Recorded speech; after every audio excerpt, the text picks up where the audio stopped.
to find that Caribbean, that Jamaican angle, because I think there is one. I hope that there's no such pedophile cult on this island here in Jamaica, because so many of our children, our young girls and boys, go missing without a trace, that it makes you wonder. Our young boys and girls, our young babies and children from Haiti, and from other places in the Caribbean, they say are adopted. Do these pedophile rings and pedophile cults really work? Obviously, this is the prevailing thought for the Jeffrey Epstein thing, is that he was a psyop, he was an operative, from what the thinking is. It is not far-fetched, because his madame, according to the court documents we're seeing and according to the charges and the conviction, Ghislaine Maxwell is Ghislaine Maxwell. And Ghislaine Maxwell is the daughter of a Mossad agent, a Mossad operative, her father. And this was known, this is not a secret, so this is not even something that you can call a conspiracy theory. And it makes a lot of sense, because when you see people who you think should know better, who you expect something different from, siding with genocide and ethnic cleansing, and coming out and making statements even when they are not provoked, or even when they are not asked to do so. A lot of men are doing that are coming out and making unprovoked statements about how they support Israel in the genocide and the ethnic cleansing. The prevailing thought is that Jeffrey Epstein and Ghislaine Maxwell, operatives and psyops this is allegedly, for Israel, that one of the things that's done, and a former Mossad agent has talked about this, right? You can find those links, has come out and said, well, listen, it's called a honeypot. What we do is to trap powerful men and women in these kinds of situations. Child sex trafficking, for example, the abuse, molestation, and rape of children. And then we photograph them, we video them, and then we use this as compromat. We hold this over their heads. They have to do what we want them to do. This is basically what this former Mossad agent has been telling us. And he says this is one of the strategies used by Israel, and that this is what Jeffrey Epstein was doing. The FBI, when they raided Jeffrey Epstein's apartments and his island, Little St. James, in the U.S. Virgin Islands, they said that in every room there were cameras. This man had a media center in his home where people manned those cameras. And in the testimonies we see coming out, we have young girls saying that there were cameras in the bathrooms, in the bedrooms, in the toilets, all over. So these men and women, when they go to the island and when they participate in their debauchery, when they molest and rape and brutalize and attack children, all of that's on tape. All of that's on video. The question is not so much now, did they do it, who was there and who wasn't there, but the question is, where are the videos? Where are the tapes? Where are the documents? Because we can see those in pictures from the FBI's raid of Little St. James. Why this is important to us, and this has global ramifications, right? Because we believe that many leaders were caught in this. We believe many leaders were caught in this. There's extensive reporting there on Bill Clinton, on Prince Andrew, and it's debauchery at the lowest level. It is gutter debauchery. It makes you want to vomit. But what it does at the same time is that it opens your eyes. If your eyes weren't open before, you're waking up now to how this thing really works.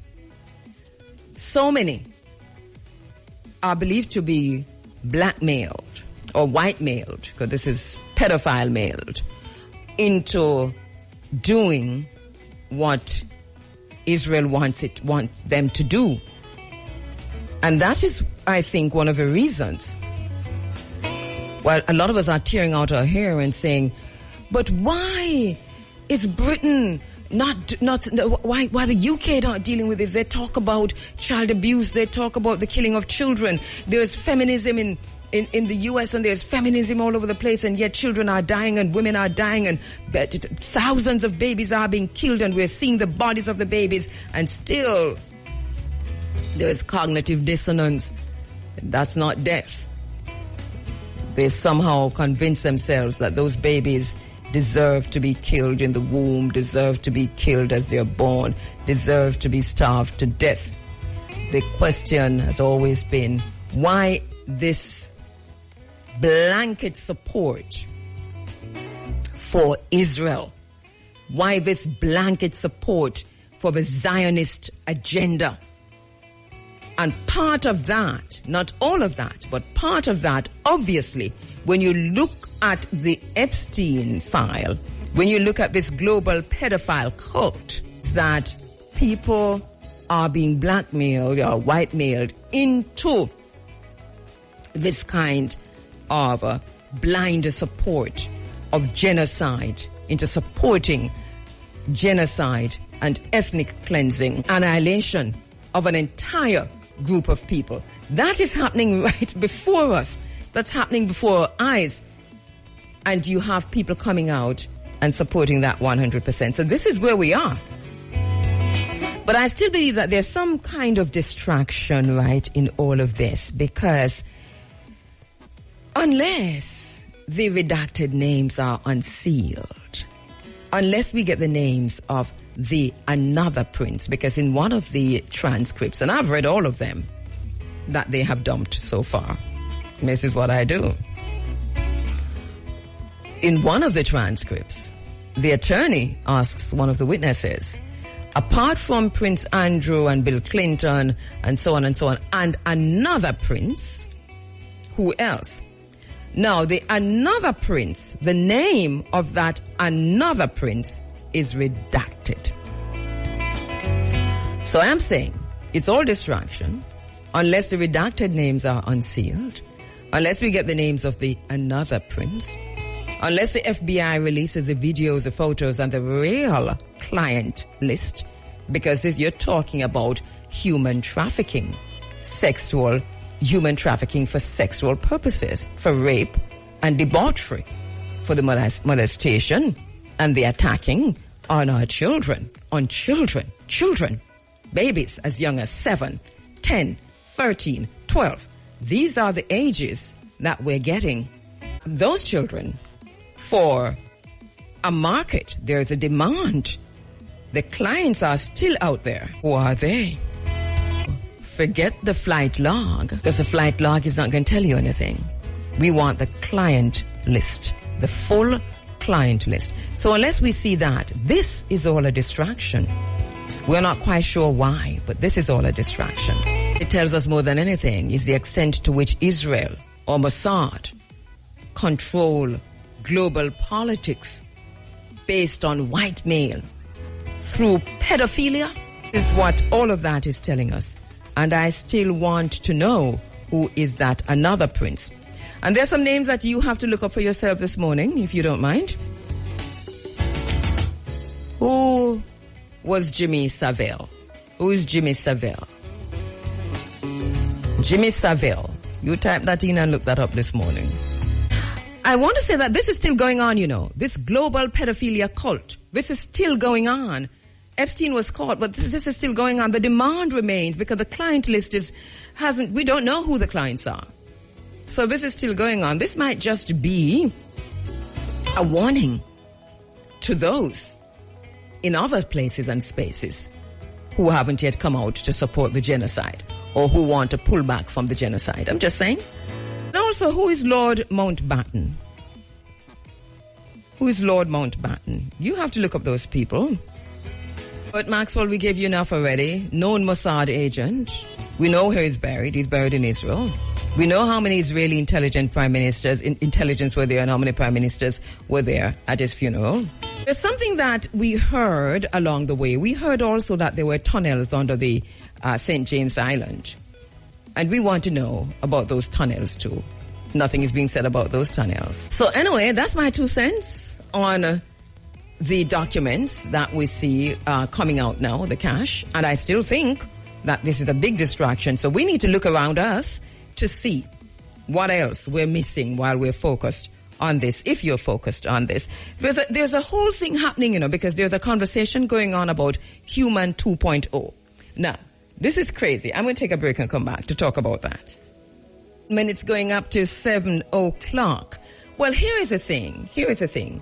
While we're focused on Jeffrey Epstein and the global pedophile cult, right? And once again, I'm just saying to people, let us find the Jamaica connection, because I'm sure there's a Jamaica connection. This kind of opulence could not have been happening in the U.S. Virgin Islands and some Jamaicans not involved. Anyway, let me move on. Goodness gracious me. Anyway. So while we're talking about all of this, right? There is a conversation that's going on. I referenced that last week, that as we go into 2024 and 25 and the Agenda 2030, the so-called Vision 2030 project of the World Economic Forum and the United Nations, that we're going to be, our concern should be what's happening with transhumanism, but at the same time to determine where we fall in all of this. So here's the situation. There's a big conversation now going on Human 2.0.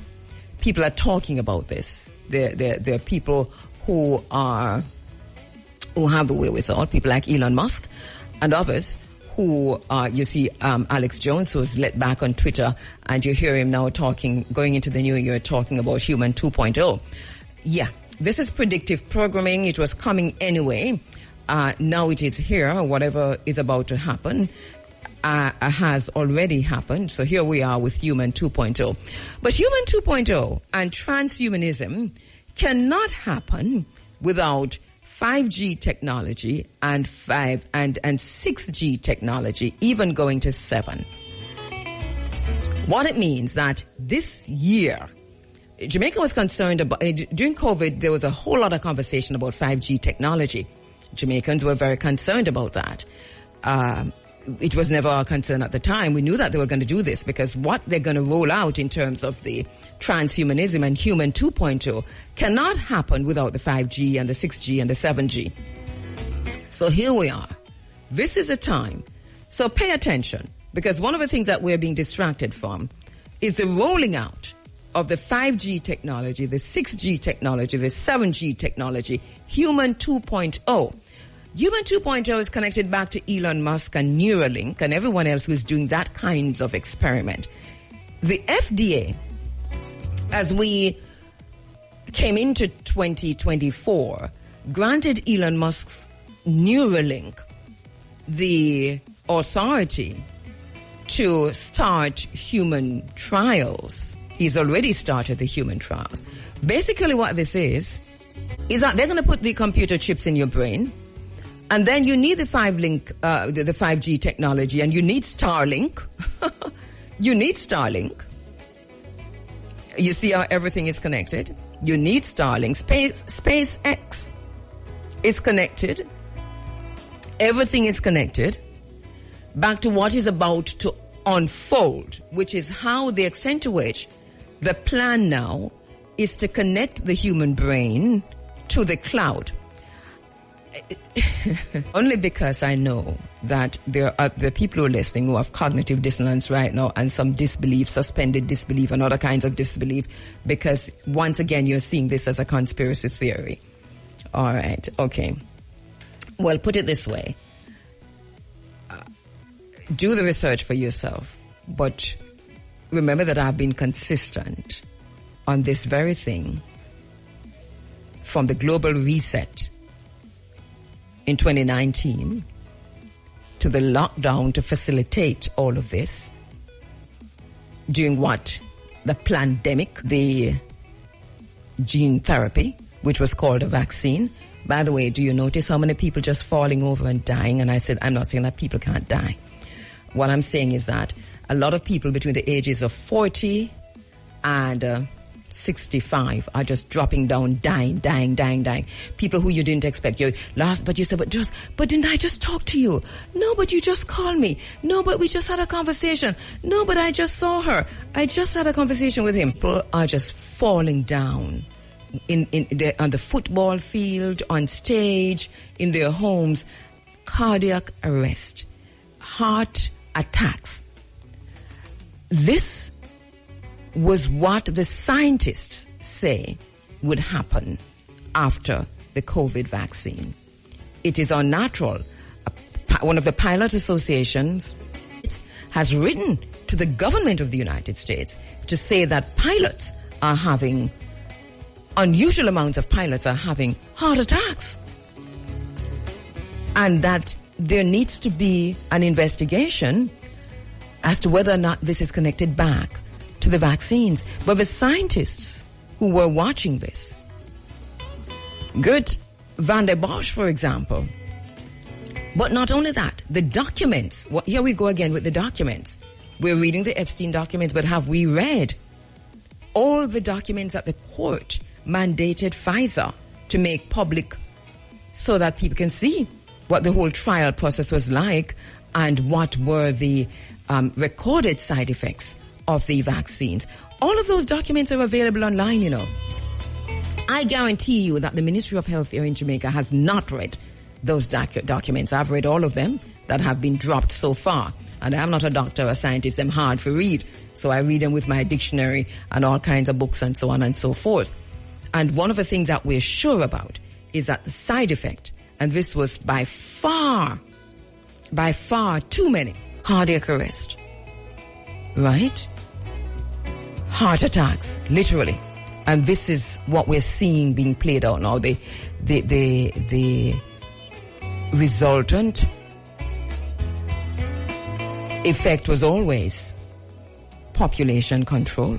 So here we are. So as we go into 2024, and this is no conspiracy theory, this is documented evidence. You can go find it. It is where it is. Neuralink is now doing the human test. Elon Musk is making it's not that this is hidden. He's saying one thing and doing another. That's what we know. He's saying one thing, he's talking against AI and everybody think him cool, but he's using AI more than anybody else. So, Neuralink right now and others, because it's not just Neuralink, there's some other companies who have gone down this road because this is the next step. The next step is to live forever. This is what these people are thinking about, living forever. It is simple and it might sound as if I'm reducing the thing and as a kind of a reductive way to argue. But this is just how I see it. So here we are in a time when the next thing now is that we have SpaceX, we have the link, the satellite link for Elon Musk. We have that. And what that is doing is using 5G technology, 6G technology, and we know that they probably go higher. So that when those chips are put into your brain, you can upload your thoughts. They can upload your thoughts to the cloud. I'll leave it there. I'm going to leave it there. I'm afraid of funding. Everybody's talking about climate change right now. Climate change and the environment. I'm scared. We have George Soros funding everything climate and environment in Jamaica. So we have all the, young people are running up and down, calling you left, right, and center, talking about things that you've been trying to get them involved in forever and ever and ever, but they would never become involved until there was funding. So George Soros, through the Open Source Foundation, is throwing. Look up in the Gleaner, the Observer, and in a lot of the newspapers and on media in December, there were some discussions about COP28, and there were discussions about how Jamaica was involved in environmental issues and climate change and what the young people were doing, etc., etc., etc., and that funding was being made available through the Open Source Foundation. Open Source Foundation is George Soros. You look up George Soros to put George Soros on your list. That is going to go right beside BlackRock, because I told you to investigate BlackRock. You probably haven't done that yet, but remember, write that down too. So, so now that there's this funding that is being thrown at Jamaica, you know, I don't see the fine print. I don't know what the bottom line is on all of this. But so we have this whole thing now is about environment. We heard the Prime Minister in his speech at the conference, the JLP conference, the 50th JLP conference, putting in his manifesto another pillar. And that pillar was environmental concern, climate change, that's because there's a whole lot of money to be made. There's a whole lot of funding that's coming from the World Economic Forum. As a matter of fact, the World Economic Forum is having their next meeting, big meeting in Davos in January 15, I think it's starting. I will be attending online, those that I can attend, so that you don't have to attend. I'll come back and tell you what happened. But the World Economic Forum has also foregrounded this whole thing. So COP28 is a cop-out. COP28 is smoke and mirrors. COP28 is a 20. And whatever it's going to be next time is a joke. It's all smoke and mirrors. It means nothing. Full of sound and fury, signifying nothing. That. So this whole attention on climate change and the environment and so on is all being funded from the very same spaces that we have always been afraid of. But here we are. How did they get us? Just like how them get us to take the vaccine. It's the same way them get us to be running after the funding. I'm afraid of funding. Funding is not good for our race. It's not good for our community. And I mean it clearly. We must do what Marcus Garvey said. Marcus Messiah Garvey. Self-reliance. Self-reliance. That is where we have to go if we're going to maintain our dignity, our integrity, and save the lives of our children. A lot of compromising is going to go on around here. So the geopolitical outlook, I want to talk about that. And I may not get the time to talk about that this morning, but I'll come back with that next week. Suffice to say that tourism is not a sustainable product as it is practiced here in Jamaica, as evidenced by COVID-19. It's not sustainable. And agriculture should be our focus. Agriculture should be our focus. I do not think that we are serious about agriculture. Lots of talk again, full of sound of fury. Absolutely nothing. All right, I have to go because at 7 o'clock, what I want to do is to carry a series of interviews that I did 10 years ago. 7 years ago, 11 years ago. And that's important. I want you to listen to these interviews because there's something happening in Jamaica right now. People are very concerned because Andrew Holness has made an announcement about what's going to happen on the Roaring River property. As a result of that announcement, so they're about to start building houses on the Roaring River property. A lot of people are shocked and upset. But once again, if a tree falls in the forest and no one is there to hear it, does it still make a sound? If a tree falls in the forest and no one is there to hear it, does it make a sound? I want you to listen closely to the interviews that are coming up. Please listen carefully to the interviews. It's very important. It's with Professor Robert Hill.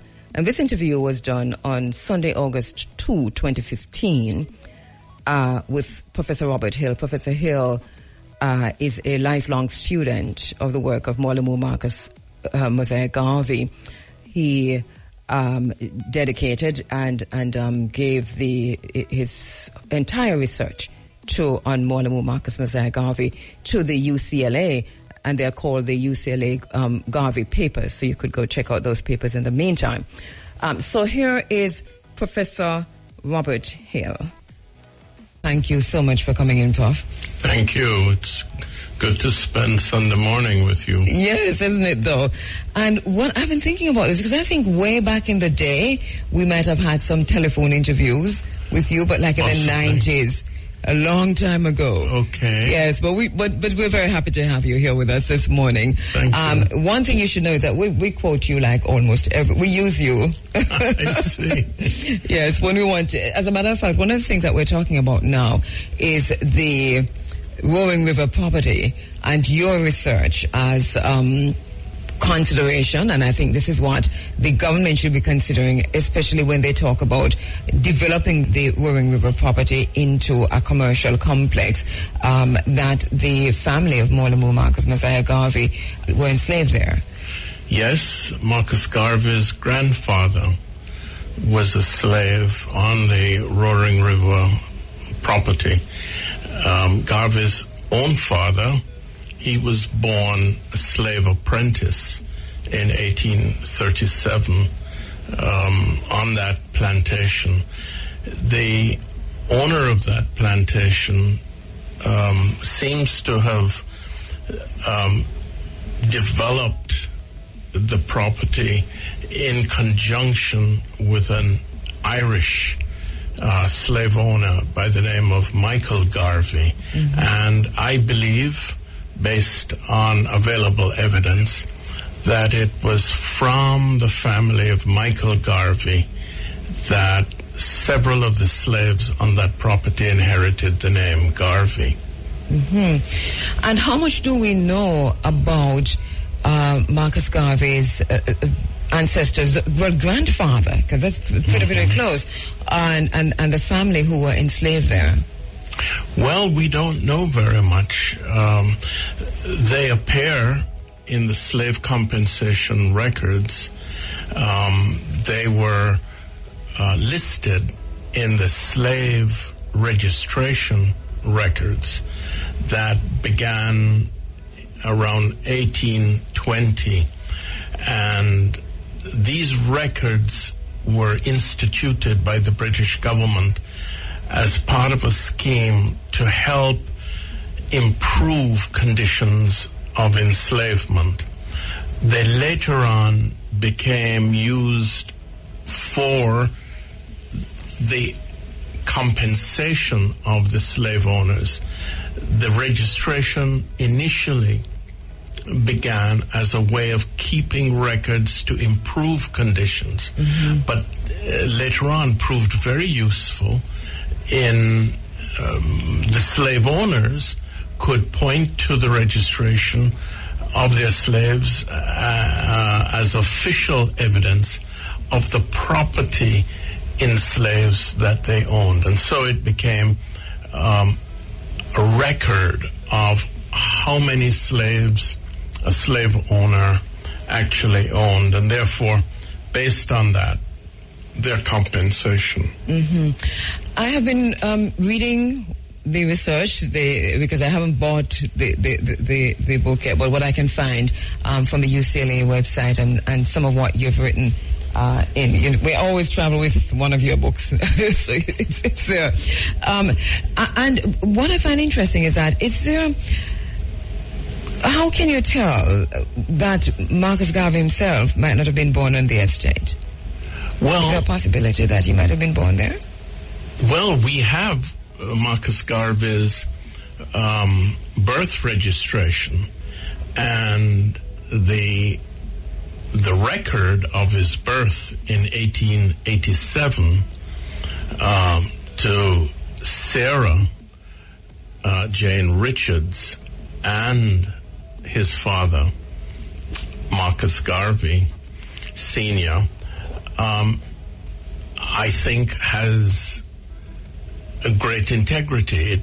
It would be difficult to challenge the certificate of birth. Mm-hmm. And it shows that Garvey was born at what was called then Market Street in St. Anne's Bay. Mm-hmm. So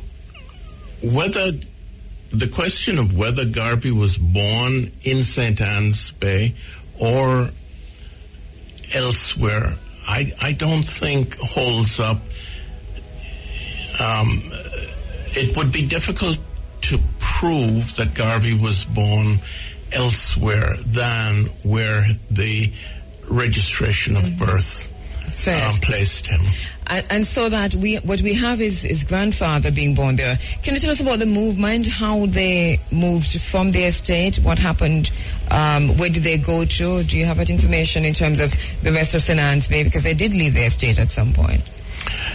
Yes, after emancipation, as you know, there was a large-scale general exodus of former slaves and their children in large numbers away from the estate. In fact, to remain on the plantation was regarded as a mark of your continued subordination and enslavement. So the act of moving away from the plantation was very much a act of empowerment, of self-empowerment.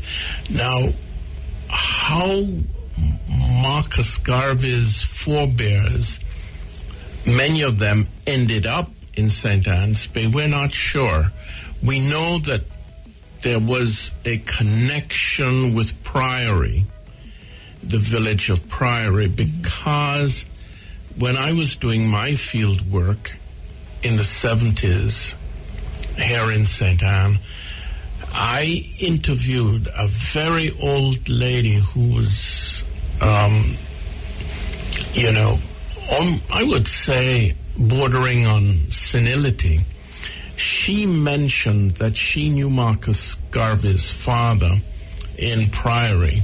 So it seems as if at some point along the way, Garvey's father seemed to have gravitated to Priory. And I think that's the reason why I've heard that there are people who contend that Marcus Garvey himself was born in Priory. I've heard that, yes. And I think that comes about because of the association between Marcus Garvey's father and Priory. And I think even today, because we do have persons there in Priory or from Priory who claim a familial relationship with Marcus Garvey and who insist that there is evidence there even today that the Garvey family or some member of the Garvey family, including Marcus Garvey, was in Priory. Because every time we have a conversation on air about Marcus Garvey, we get the calls from Priory and from persons there who say, listen, Marcus Garvey is from Priory. So we get that all the time. I'm not surprised. I'm not surprised. Yes. But I just say that in the face of the birth certificate listing Garvey's birthplace as 5A Market Street, I think it's an impossible hurdle. It's pretty solid, yes. To surmount. In 1887, when Garvey is born, no one would have had the cause or reason or motive to move his birthplace from, let us say, Priory and place him in St. Anne's Bay. The information about Marcus Garvey, the Roaring River property. Yes.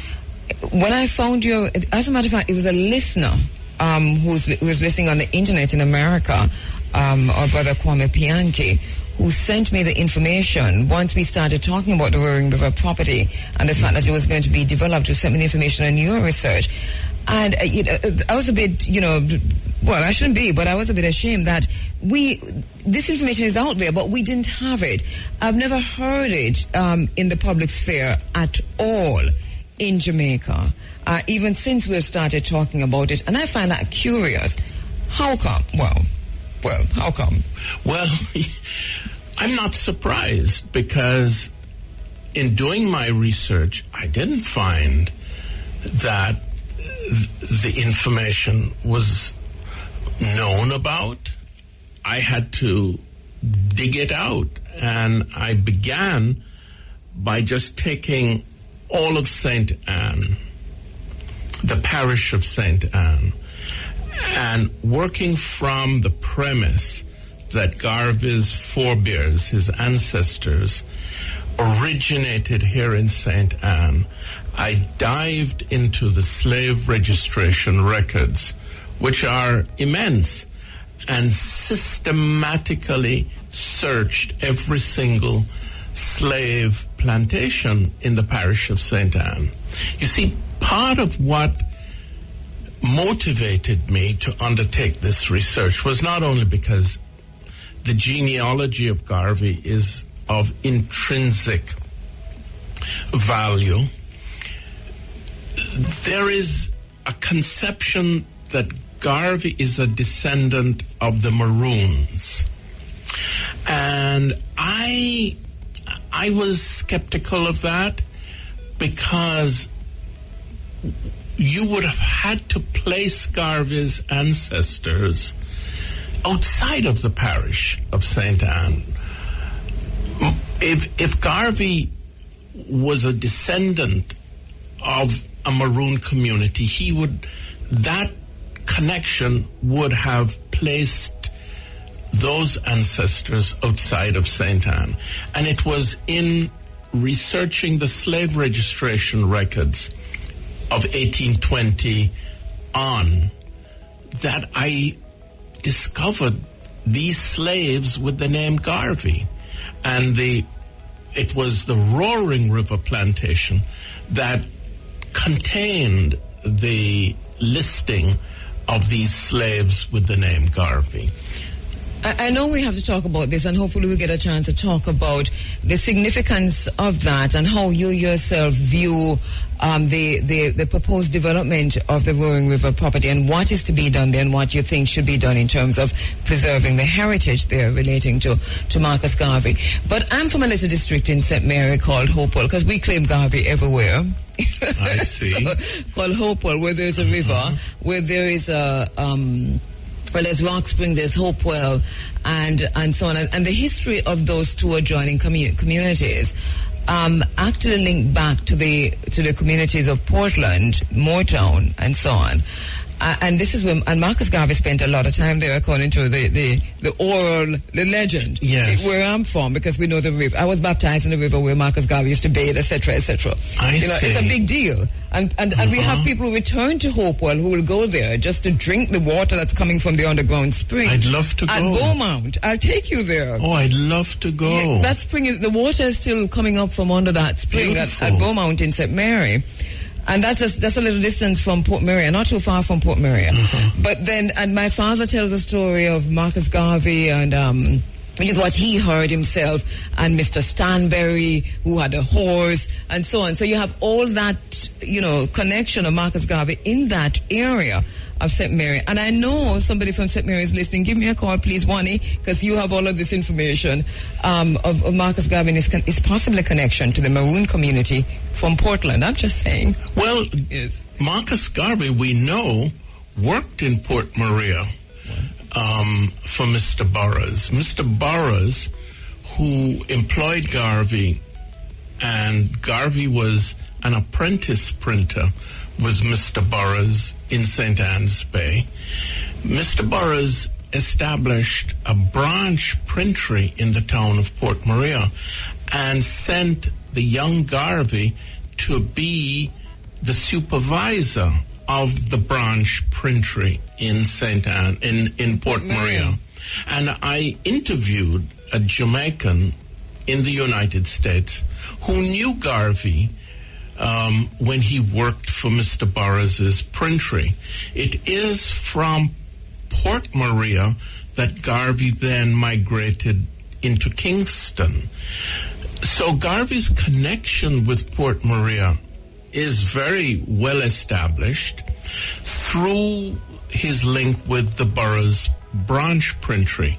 But to then say that it was a Maroon connection in the St. Mary area, that's, I think, stretching. It's a stretch. It is a stretch, but I was just giving it to you. Just to say. No, but I'm very welcoming of that information. Yeah. I didn't know about Hopewell, so thank you. Yes, Hopewell, where the Beaumont Spring is, and the Beaumont Spring named after one of those Beaumonts who went to Westmoreland, who was an enslaver, but became an abolitionist. And then later on, did all kinds of stuff. But there's a lot of history there in Beaumont. In St. Mary, people in St. Mary call it Beaumont. Beaumont. Right. Okay. So it's Beaumont, I suppose. Beaumont, because it's French. Yes. So that would explain it. But let us talk about, because this has been a recurring theme here in our concerns, that the Roaring River property, the properties are now to be developed. It's very likely that the China Harbor might be developing these properties for commercial uses. And you think a hotel, a massive hotel, and other as a commercial space. Yes. We were concerned, firstly, about the watershed area, and we've had many, many conversations on that. Our second concern, of course, is the heritage and Marcus Garvey's connection. I've spoken to Minister Omar Davies twice in recent times, and he did not know about your research. He did say he would talk to you, by the way. I see. Right, and the fact that the Marcus Garvey's family has a connection to the Roaring River property. Yes. So that's a new thing for him. What do you think about that proposal against the background now of the information we have regarding Marcus Garvey? I think the responsibility of the national government of Jamaica is clear. A site that holds great national significance, historical significance, must be preserved and developed. That doesn't preclude the development of the Roaring River property. It just means that there are certain guidelines and certain areas of the property that the national claim on that property overrides any commercial development or exploitation. But the two are not incompatible. For example, the Roaring River Great House. There's a beautiful great house on that property. Yes. It would be a catastrophe, a disaster, if that great house were to be destroyed or broken up or turned into a commercial venture. In other words, the government has I'd almost say a fiduciary responsibility to make sure that the site of the Roaring River Estate, in being developed, must at the same time preserve and celebrate the historical connection between the ancestors of Marcus Garvey and the present Roaring River. You know, there has already been one, I say, disaster. On the Roaring River Estate, there were these wonderful waterfalls. Yeah. And JPS, in the development of electricity generation, destroyed those waterfalls. And so I hope that the current government, knowing what we now know about the historical significance of Roaring River, will not commit another national disaster. The photographs of the Roaring River falls, you only know about these falls from historical photographs. True, yes. Well, China Harbor is the likely developer, and I think that we can more or less say that that is going to happen, because I don't see... Why?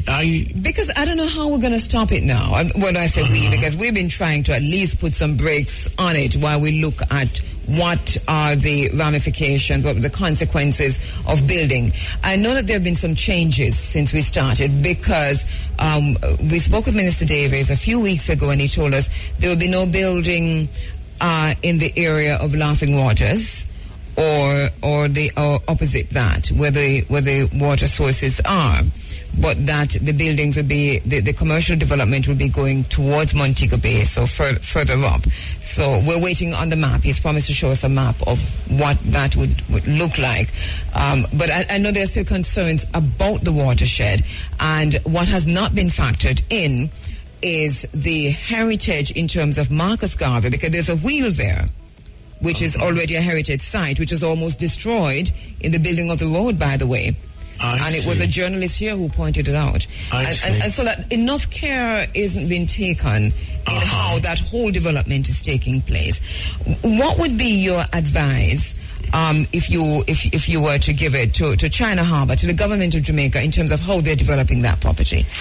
Well, I think I would certainly ask that the Great House, the Roaring River Great House, be the basis for a museum for the St. Anne area.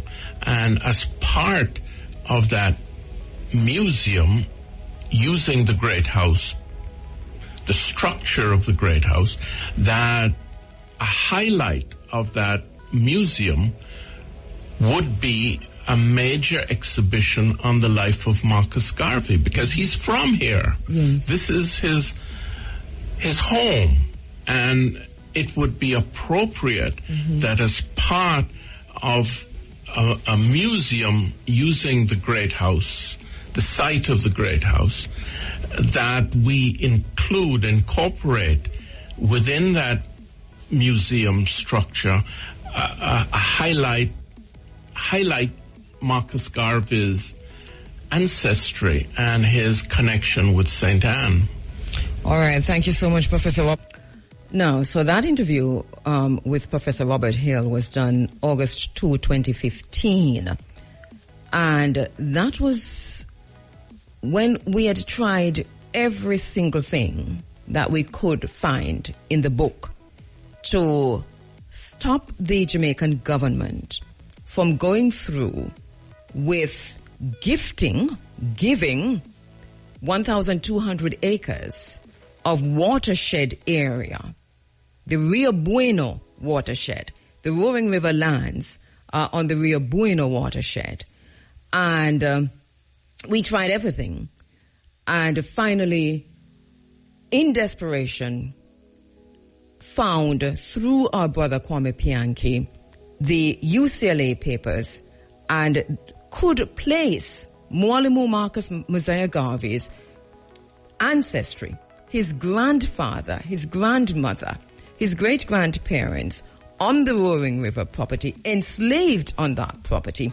We thought that out of respect for Marcus Garvey, for Mwalimu, that the Jamaican government would want to preserve and to protect the memory, the legacy of Mwalimu Marcus Mosiah Garvey. And hence that interview with Professor Robert Hill. When we come back, you heard the reference we made to Omar Davies. At the time, he was a Minister of Transport and Works. Before him, it was Mike Henry. So this deal that was signed, it was Portia Simpson Miller who finally went to China and signed off on this deal. But this deal was being negotiated before Portia by the JLP government under Mike Henry, so that by the time Portia came in, she could have stopped it if she wanted to. The PNP government could have stopped this if they wanted to. The administration could have stopped this if they wanted to. But they didn't want to. So both of them are in the same place with this.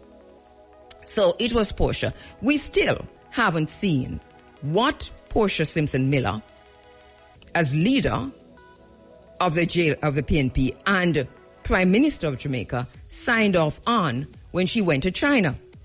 We've requested this, and you know this, time and time again through the Access to Information Act, without success. All right, let me take a break. Marcus Garvey's ancestors were enslaved here. The question is, what next? What do we do with that property.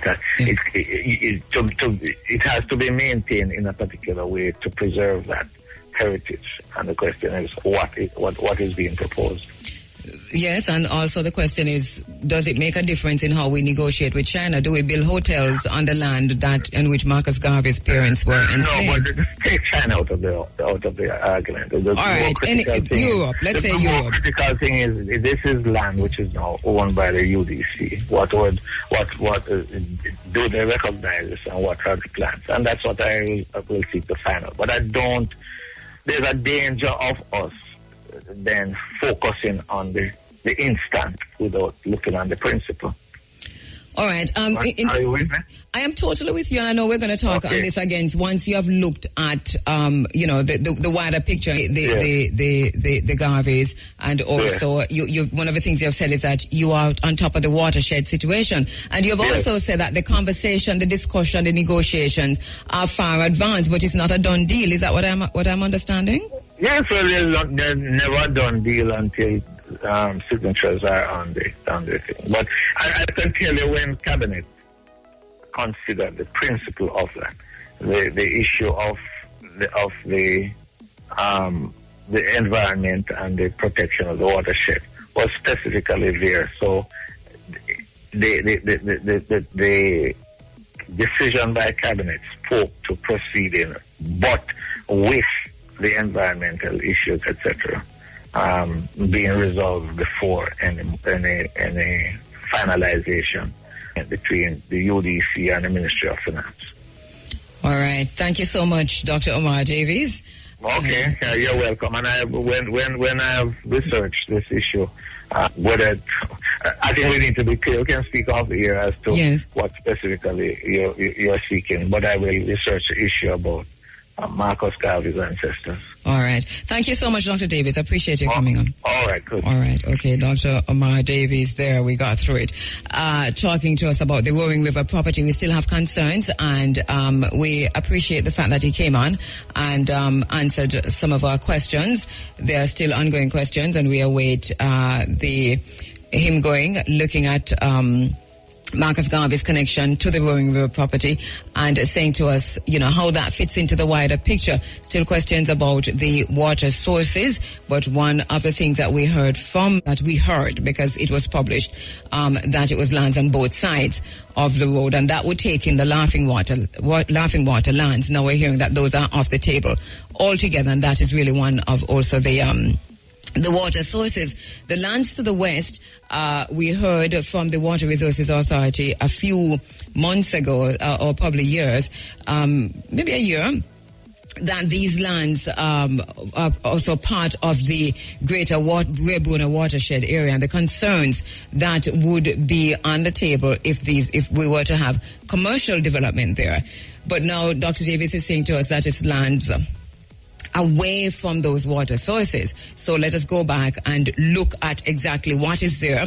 Also, one of the questions that we didn't get in, and we'll ask Dr. Davis later, is what will happen to the people on the land, because he did talk about squatters, a term we don't necessarily use in this forum, but will those people be relocated and where and so on. But at the same time, we're bearing in mind that we did hear that nothing is a done deal, and it's a done deal until it is. So please send your questions in to me also that you have regarding the possible acquisition of the Roaring River property by China. We're not leaving it 1 inch. We're all over it. All right. So that interview you heard between myself and the former Minister of Transport and Works was done on July 5, 2015. At that time, we heard from the minister that it wasn't a done deal, but I had done an interview with the then mayor of St. Anne's Bay. And he said, right here in the studios, and that was, I think, a few weeks before, he said right here in the studios that it was a done deal, that was a done deal. What we did right after that, because it's conflicting information now, was that we launched a petition. The petition is still on change.org. And it was sent directed and addressed to Portia Simpson Miller. If you go to change.org, you'll see the petition on my petitions, my own, that's under Karbuma at Kheru, where I said, Portia Simpson Miller, Prime Minister Portia Simpson Miller, please do not give the Roaring River lands to China. And then we laid out, what was planned, what was about to happen. We also did with protest action, planned protest action, demonstrations. We marched from Roaring River to the center of Otorius. We carried the big bad shock wave. We had our bullhorns. We reached out to environment groups. We reached out to civil society. One of the things that angers me today is that now that the Prime Minister, this is 2015, we're talking about an issue that has been on the table from about 2012, 2013, 2011.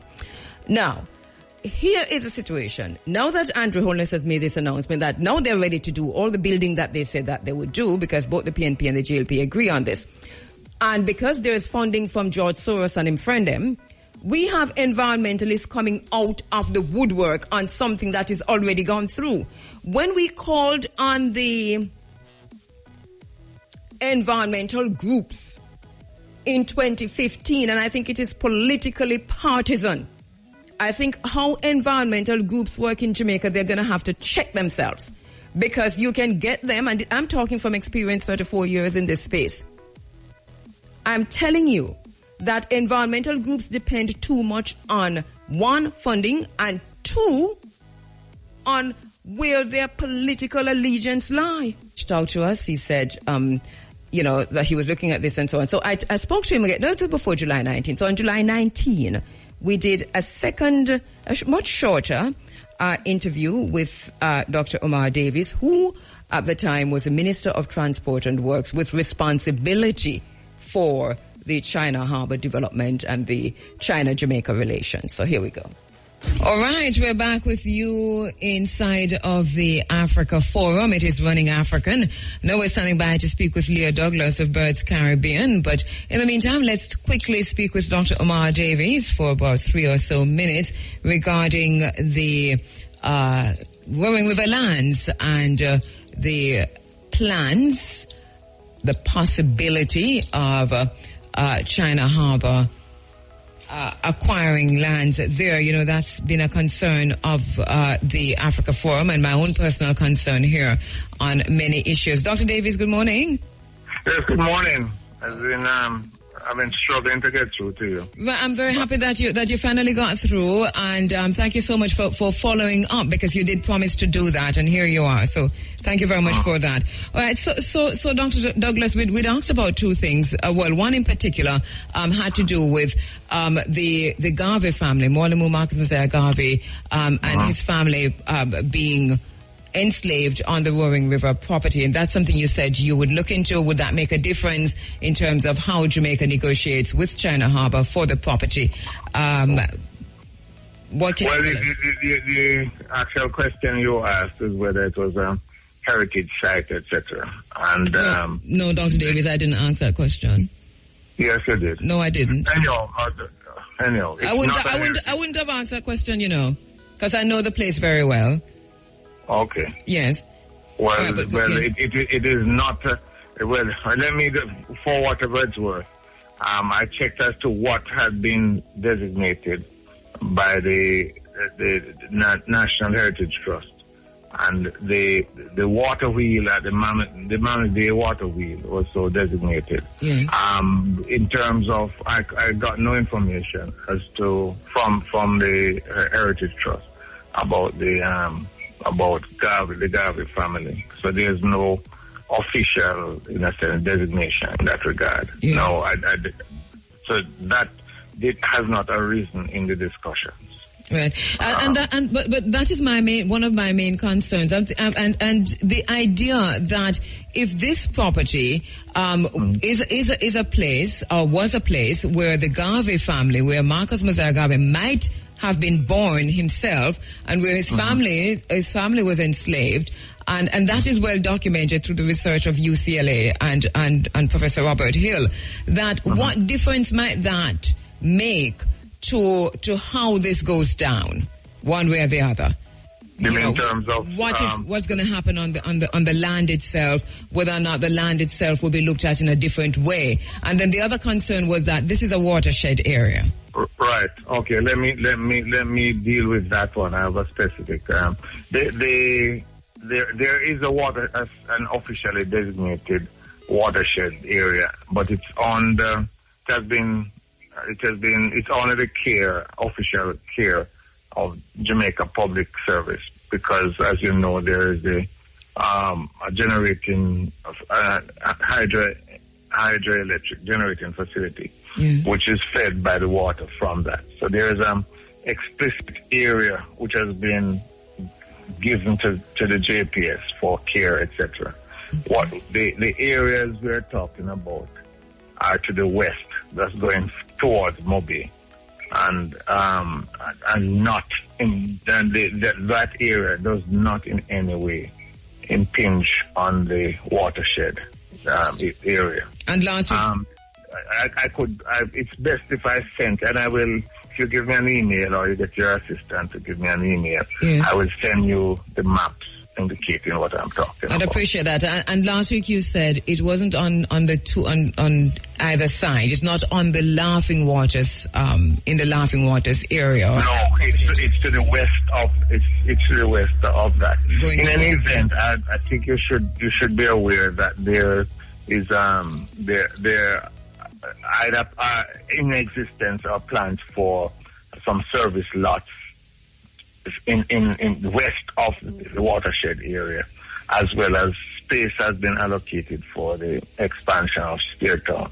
Yes. So there is already there are already plans for that development, but the general and more specific answer is that it's the watershed is protected, and it's under the care and control of the JPS by an official agreement. All right. And further east is the whole Duns River section 2. Right. West is actually going back towards Montego Bay. And going towards Mobi. Yeah. But Dr. Davis, I still think I think there was a misunderstanding last week, and I heard when you misunderstood, but I didn't quite get that's what happened. But my main concern though is, and I think a lot of people are concerned about this, is the Marcus Garvey connection to the Roaring River property, which we all didn't know really until we started doing the research, and I think it's just recently that UCLA through the Garvey papers published that information. It's nowhere in Jamaica that I've seen it. I actually found it through UCLA.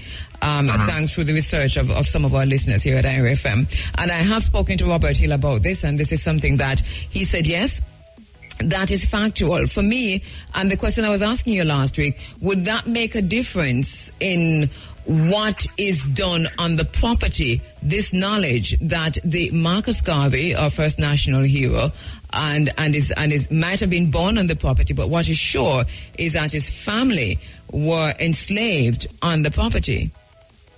Well, I would at both a personal level and speaking as a member of the government, I would like more specific information, but at the same time, I would like to have an understanding of as to what would be a desired commemoration or whatever in terms of, we know in terms of End of the Manley and Bustamante what we have done in regard to commemorate their birthplaces, etc. So it would be interesting to find out from the persons who, as you said, have a great interest in it, what would be there, apart from identifying that this is the plantation on which Garvey's forefathers were born or lived or enslaved. The question is, what would be the method of commemoration? I'd be interested in hearing that. And I think that's a discussion to be had. I've been having that conversation by email with Professor Hill, who told me that he would be in Jamaica this month, actually. So let us see if we can get him to have a conversation with him. Well, I know Bobby, if you could just indicate to him that he could contact me. All right. Thank you very much, Dr. Davies. All right. Okay. Dr. Omar Davies there. And the most we can say, is that as a politician and somebody who is integrally involved in the issues regarding China Harbor, that we had a conversation with him 2 weeks ago, and he did promise that, all right, there's some issues that he would follow up on, issues regarding our own concerns and whether or not all of these lands will be given to China Harbor. The documents that we saw coming out of the first reports that came out, we are seeing some changes in those first reports, and that in a way, and I know, Asa Black, that you wrote me last week to say that I sounded as if I was agreeing, but I am hearing differences. First, it was east and west. Now we're hearing it is west.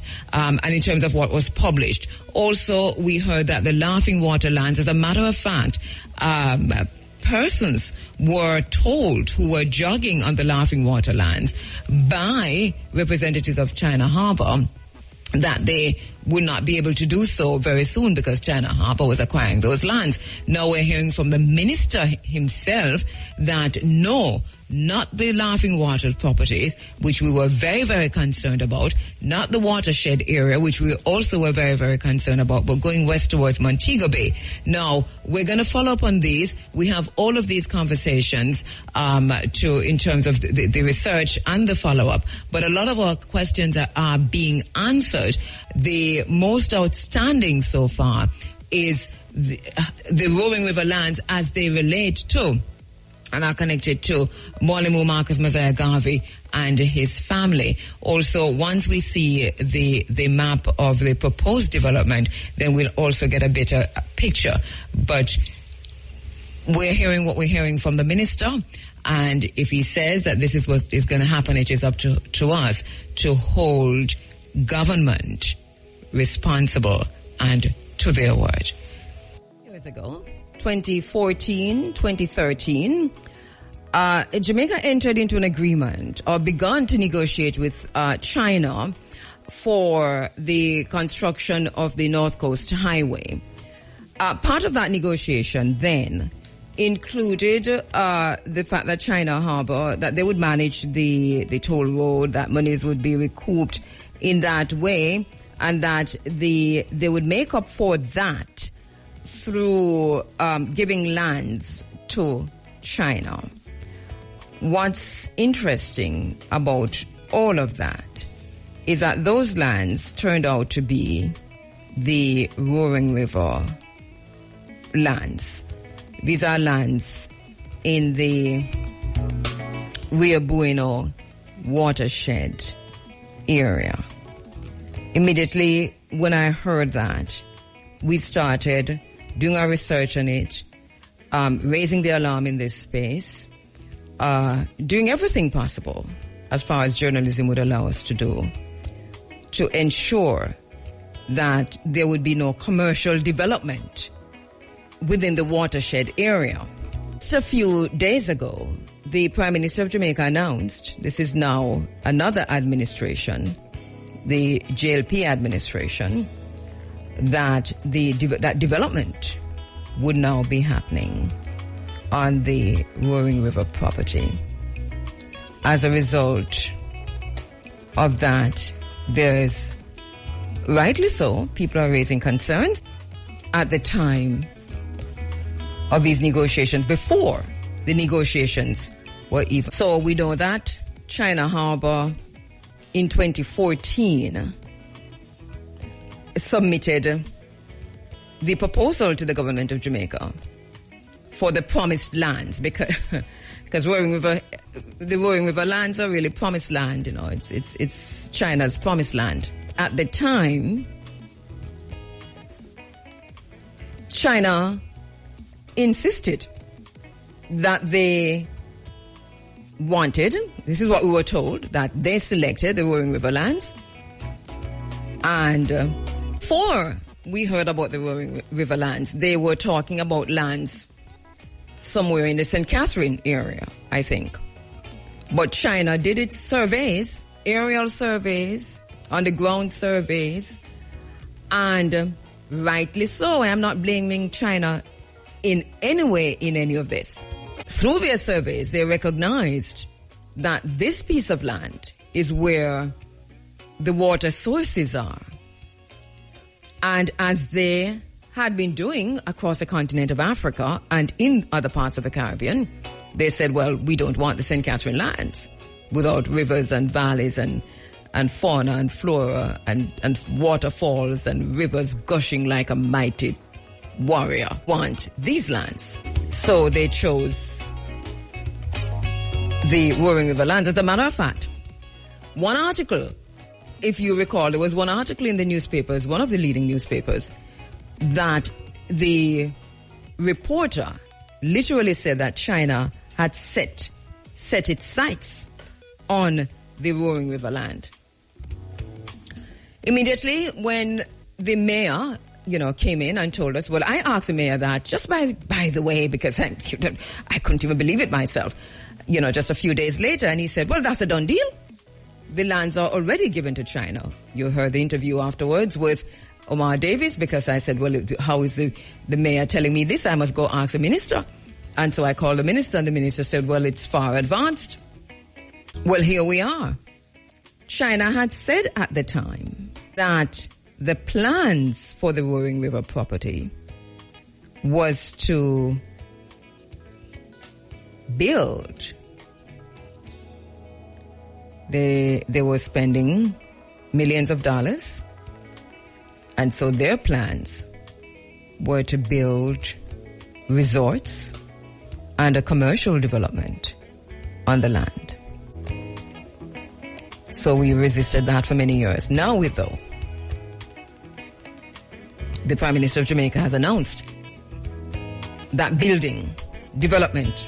Hear from Shahini Robinson after the Supreme Bench's draw. That's after 8:30. Has Shahini Robinson, the Member of Parliament for the area, actually was also very concerned about this. And Shahini Robinson was one of those persons who was jogging on the Laughing Waters property and was turned back by a Chinese security guard carrying a weapon, who told her, the Member of Parliament, that she could no longer walk on the Laughing Waters property. My hands, I have in my hands the order, let me see, the St. Anne Development Order. Let me try and find those documents. The St. Anne Development Order. Because you heard the minister in that interview saying that the lands were owned by the UDC. UDC is a government agency. It means that the land's owned by the people. You understand what I'm saying? All right. So I'm trying to find that document. The St. Anne Development Order. And what I have here, looking at the St. Anne Development Order, I also have a copy of the deed. Right? The transfer of the property of Laughing Waters in the parish of St. Anne to trustees upon trust for the permanent preservation of the property as an amenity. Now, this wouldn't be the first time that I'm going to be reading from this document, but the St. Anne Development Order of July 2, 1998 speaks to not just Laughing Water, but also to the area called Sailor's Hole, which was Fisherman's Point. Because remember, when this whole Fisherman's Point that they took from the people to, and so on, they under some kind of shenanigans, they say it is still open to the public. And that is because the Development Order Policies OC number 3 says planning permission will not be given for developments which will render the Turtle Bay and Sailor's Hole beaches inaccessible to the use of the local populace. Sailor's Hole is that area, Turtle Bay in that area also. But the transfer of the property of Laughing Waters, this is a deed, right? This transfer is made on the 25th day of April 2000 between the Urban Development Corporation, a statutory corporation established under and existing by the virtue of the Urban Development Corporation Act, having its offices at 12 Ocean Boulevard in the city of Kingston, hereinafter called the grantor of the one part, and the designated officials of the organizations more particularly described in the first scheduled hereto, and the grantor hereinafter called the trustees, which expression shall include their successors and assigns of the other part. All right. We're not going to read out all of them things here. Just the part that's relevant. Whereas, that is clause 3, whereas the grantor desires to transfer the Laughing Water property to the trustees upon trust for its permanent preservation as an amenity, and in particular to protect and preserve the beauty, character, ecology of the property comprising buildings, land with landscaping as a tropical gardens and beach, more particularly described in the 4th schedule, hereto for the benefit of the public generally, and especially the lessees, licensees, or the invitees of the grantor, with the powers and subject to the provisions hereinafter declared and contained. Now, that is a deed. It's a legal document. Then it goes on to say that the trust property shall not in any circumstances be sold or mortgaged. The trust property shall not in any circumstances be sold or mortgaged. That no house, building, or other erection shall be erected or put upon the trust property other than and except for buildings of a similar kind adapted to promote its beauty, character, landscape, and ecology. Now, it goes even as far as to tell you that no drinking of alcohol must take place upon the property. I have the entire document, which is a transfer deed, a copy of it. I paid $2,500 for it at the time because, interestingly, I have that payment written down on the front of the document. Now, the description of the property, that is also there. It says, all that parcel of land, part of Roaring River in the parish of St. Anne, and it goes on to talk about which part it buttress on, Netherly, and so on and so forth. The signatures are there, the Urban Development Corporation, the St. Anne Development Corporation, the Commissioner of Lands, and the Account General.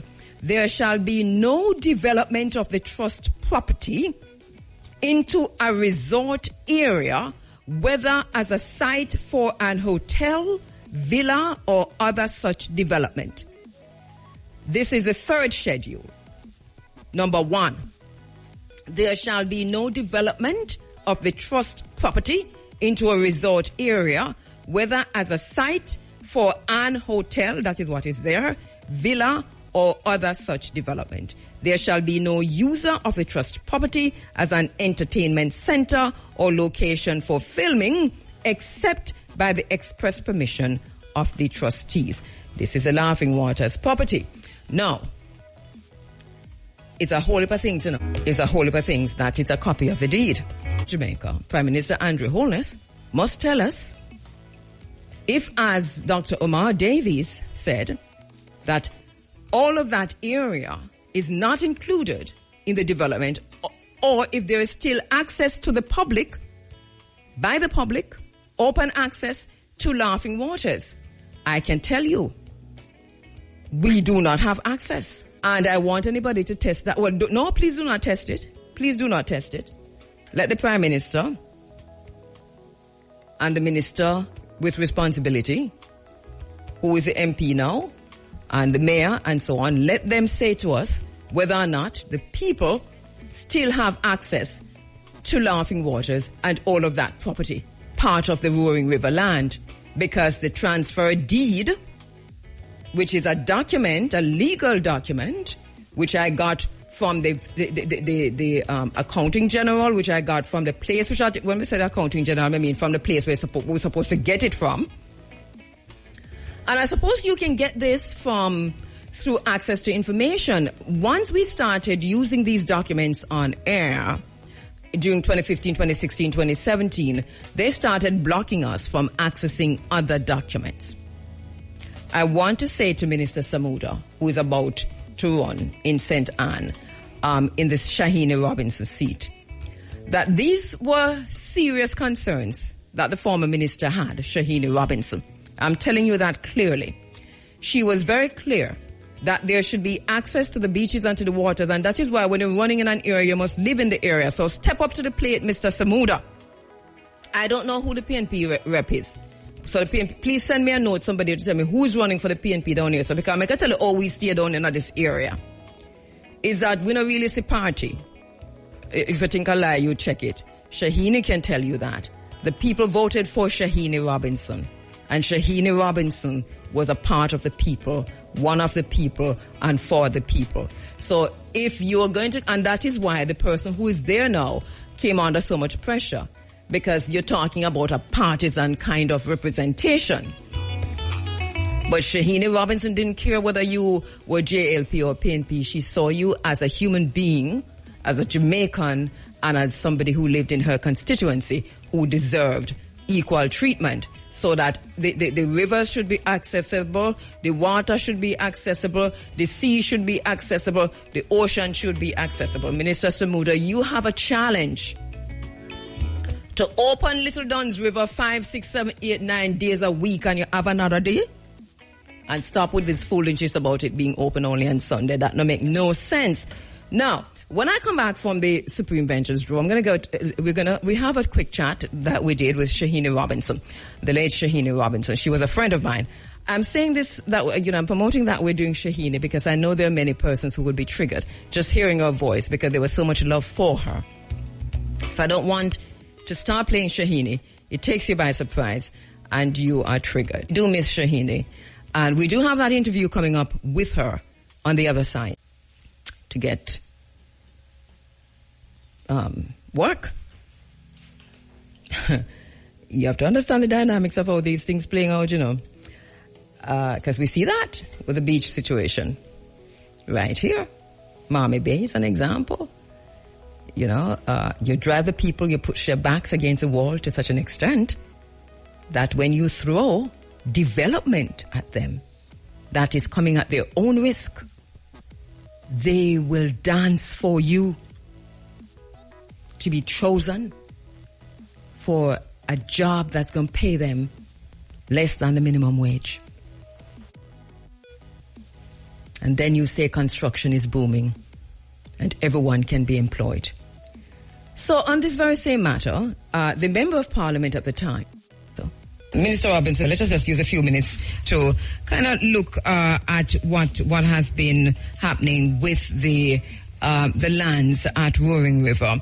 We don't have a lot of information apart from what I saw in the newspapers that that China has now sent a proposal to government to claim lands at Roaring River. Your constituency minister, what can you tell us about this claim on Roaring River lands? Okay, I have really been kept out of the loop myself, and it's only what I have heard coming out of the PAC committee meetings and, just by asking questions here and there. What I understand is that China Harbour, they're not being paid by the government to build this highway, the piece that they're currently doing and the piece that was finished. So I think the government entered into some arrangement with them to develop new towns or economic zones in areas along the highway, and they have given them the land The equity from the government must be the land.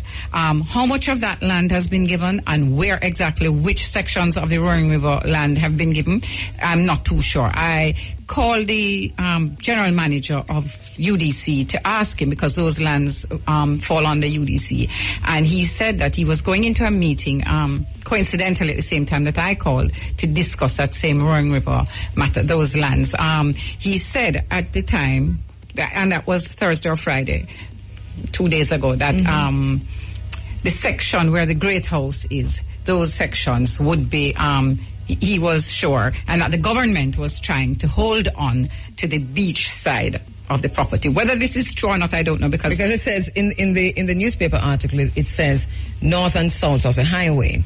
So it would mean on both sides. That was my understanding. A couple months ago, some businessmen who walk on some section of the beach in that area, you know, in the mornings for exercise, called me to say that they were shocked because they were walking one morning and they met upon some Chinese people, must be from China Harbor. They thought that they must have been from China Harbor, who were saying that they very soon they wouldn't be able to use the beach because they had acquired it. Whether this is so or not, I don't know. As a member of parliament, they have not called me to a meeting to discuss it. We know that there are big informal settlements at Roaring River. Yes. So, when I spoke to Mike Henry, who had responsibility for transport and works in the former government, he said that that he had entered into some discussions with China Harbor and that factories were supposed to be built, economic zones, and the people who live in the area would be the first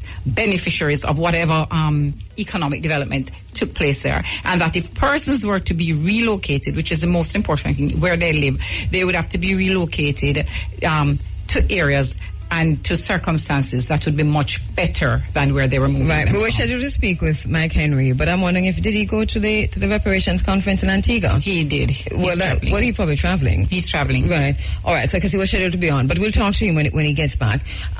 So two things there. One, do you realize that you have been talking using the saying given as opposed to proposed? Yes. You know, just listening to you, I'm getting from you. That's a fait accompli. Yeah.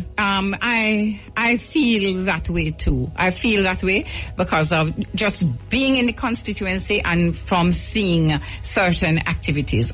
And we have to be very mindful of all these lands that we, whatever we do, whether we give, trade, whatever it is. Because the watershed area. I'm sorry to interrupt, even when we're just a few minutes from the news, but I need to get this to sink in, and I don't know if the listeners are getting it. You're the member of parliament, have been for a while. You're very, very involved in Otrias long before you entered politics. We know that. So you know what's happening in Otrias. And you are saying to us that you believe that this deal is a done deal already. The Roaring River lands has already been given to China? Well, it's what came out of the PAC meeting the other day would suggest that this is so. And, you know, I hope that the government is mindful of what they're doing. I hope the environmental agency is doing their work, because for a couple of weeks now we have been having water problems in Steertown. And the main problem that we have had there is turbidity. And we don't have to ask why the water is brown, because they're bulldozing as we speak to make the highway. And when you bulldoze on those hillsides, when the rain fall, you don't have to go up there to see what happens. We heard last week from Mr. Fernandez that it's a major limestone plateau. It is. And that anything that happens there will ultimately disturb the water. Absolutely. So what are we to think now? Because I started a petition to the Prime Minister of Jamaica. Yeah, I know. Please don't give this land to China. Rethink this. But from what I'm hearing from you now, it's almost like it's done. They already have it. I want to think that is so. And it's a good point, China, because I see what is the security guards doing up there? there was supposed to be wardens of the land. I don't know. I supposed to stop Jamaican people from, informal settlers from going on the land. I don't know if that is what it is. I was accused recently in the papers of putting on people. The letter said, as I heard, I haven't read it. I heard that it said that as we speak, the member of parliament is putting it. I mean, that is. Lord. It doesn't even warrant a response, quite frankly. No. But some of us need to go camp out up there. It would appear to me. Security guard or no security guard? Right. We need to get answers and occupy Roaring River. I'm hoping that Mr. Desmond Malcolm, who is the general manager of the UDC, who is a very reasonable person. I expect that in short order he'll be calling myself and the parish council representatives in to explain to us, to give us an update as to what is happening and what to expect and what to tell the people. You see, this is the problem we have. We're not consulting with the local people, and that's why we have the problems. You see, my producer running in here says Mr. Dennis Malcolm just called. Desmond Malcolm. Desmond Malcolm, that he just called. He got disconnected. Or could you call back Mr. Malcolm, but do that at 9, because we're going into news in 2 minutes to talk to us about these lands. Minister Robinson, when we called the Mr. Ivan Anderson, we'd asked him to come on last week and we asked him to come on this week again. Well, for both times he said no, because as it is now, it's just a proposition. It is not a done deal. As it is now, it's just a proposal. But you're saying from what happened with the PAC meeting recently, and from what you see, and from the activities you see happening there, your thinking is that it's a done deal? I think so, because when I called to speak to Mr. Malcolm, and he will come on and say if it's so or not, he said that it was the lands up by the Great House, but they were trying to hold on to the beach side. They were trying to hold on. But why trying? They're trying to hold on to the beach side. So he is better able to explain it. Yes, and that's an interesting term to say, trying. And all right. In the absence of knowing the facts, Andrea, that's when all these rumors abound. People don't know, and they hear little snippets here and there, right. And it has made them very agitated. It has made me I am agitated. Of course. It came out right in the middle of a chicken gonorrhea outbreak. Yeah. So that means we're supposed to miss it. And I'm telling you, most of Jamaica missed it. So this is exactly what was expected to be done. Minister Robinson, let me take a break with you here, because you're gonna come back at 9. I know you're gonna church service for Heritage Week, right? But she's gonna come back, and in that segment we'll hear more from her, and then we'll also hear hopefully Mr. Desmond Malcolm will call us back. But we are concerned. We've been saying for the last, it's about 5 years now, Shahini, we've been saying the Angola model is what China is using. And one of the things that we have said, to understand China in Jamaica, you have to understand China in Africa.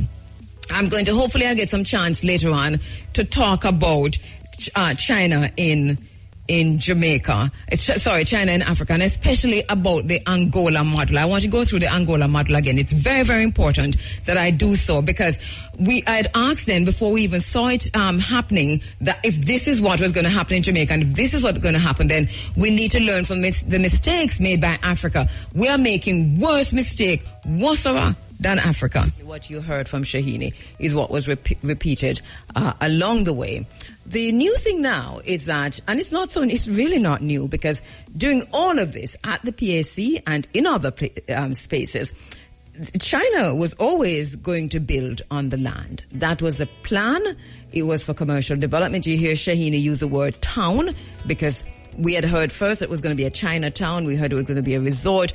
And so if you go to change.org, do you know the petition is still on change.org after so many years.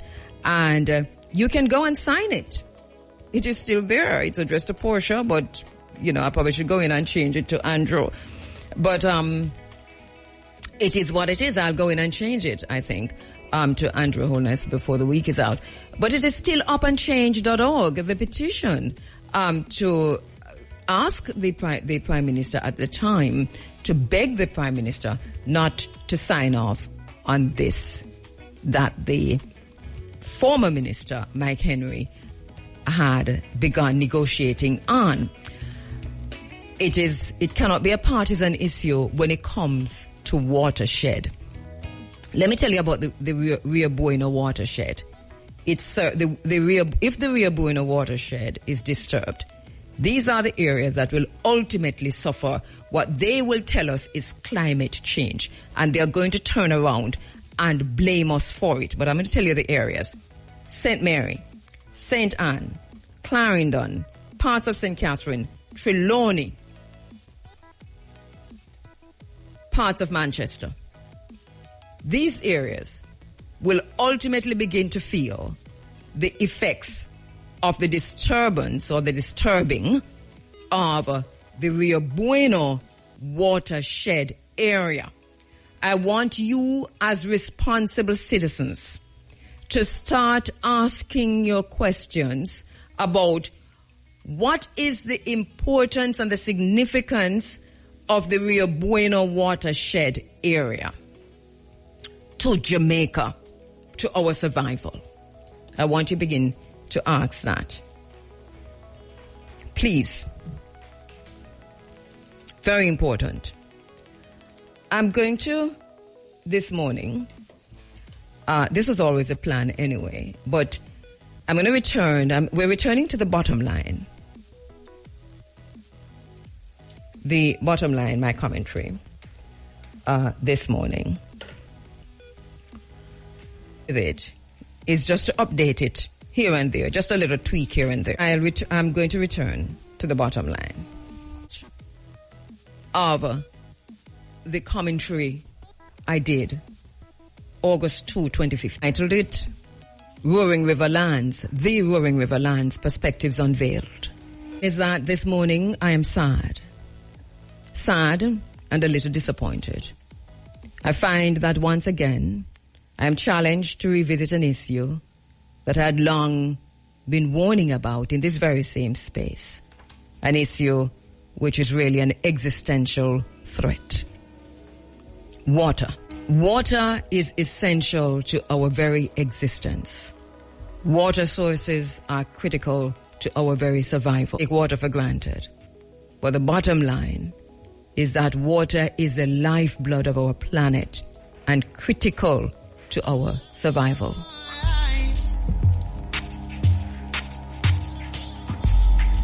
Importance of water sources to our very survival and underscoring why we need to pay attention to their health and sustainability. Years, the global landscape has witnessed an increasing trend of foreign investments and acquisitions, particularly in critical resources such as water.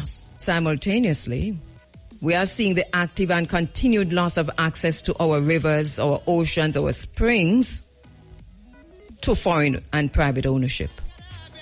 And that is an existential threat. The organization says over 2 billion people worldwide lack access to safe drinking water, and more than 4 billion people don't have adequate sanitation services. The bottom line is that the stark reality is that water scarcity and pollution pose significant threats to our global community. But despite this problem, here in Jamaica, greedy and corrupt politicians with ulterior motives are selling off our water sources to anyone with money to buy. For a moment, the ecosystems that rely on our water sources. And is that our rivers, ponds, oceans support an incredible diversity of life, from microscopic organisms to majestic marine creatures. But it's not just about the environment. It is about us. The bottom line is that water is crucial for our agricultural systems, providing the necessary hydration for crops that feed. It is also indispensable for industries, for energy production, and of course for our own daily consumption. This global demand for water is rabid. Rabid.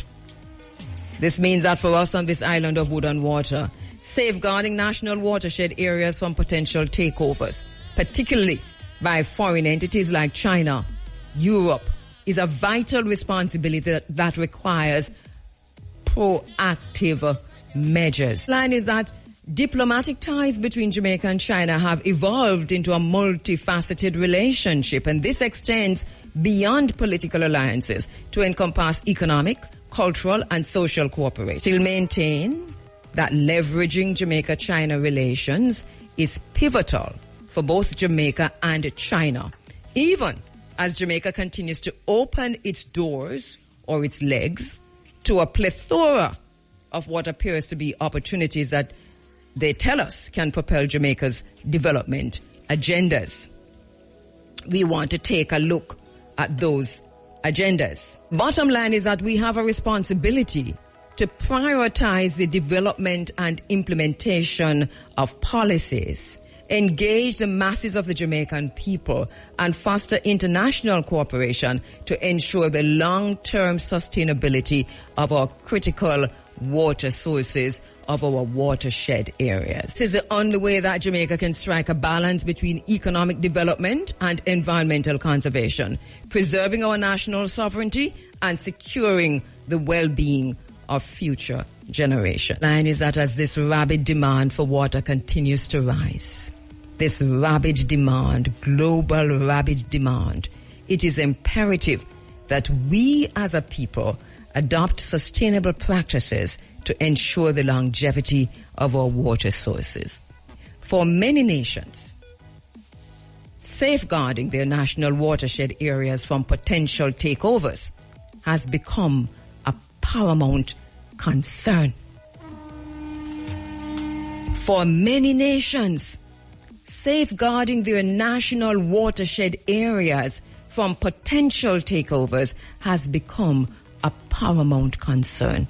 One nation that has drawn significant attention in this context is China, with its expanding global influence and investment initiatives. Is that the consequences of neglecting our water sources are dire. The consequences of deliberately gifting, selling, privatizing our water sources are even more dire.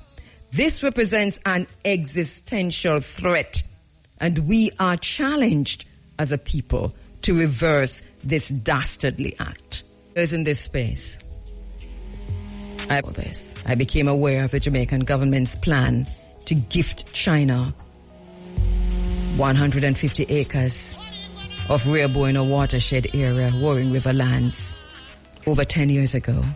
And it was at that very moment that I began to raise the alarm about this area, this watershed area. The bottom line is that my singular concern was and continues to be up to this morning convincing the people of Jamaica, convincing civil society, convincing the government of Jamaica of the importance of safeguarding the Rio Bueno watershed, of which the Roaring River lands are an integral part, to protect our national watershed areas, and the necessity of developing robust strategies to prevent a potential takeover by foreign entities, particularly China, of our watershed areas and our water source. Bottom line is that already we are seeing communities facing extremely serious water scarcity, leading to conflicts over resources. To repeat, national watershed areas are the lifeblood of any country, playing a crucial role in supporting ecosystems, agriculture, communities, and our lives. So we're looking at our rivers, our springs, our oceans.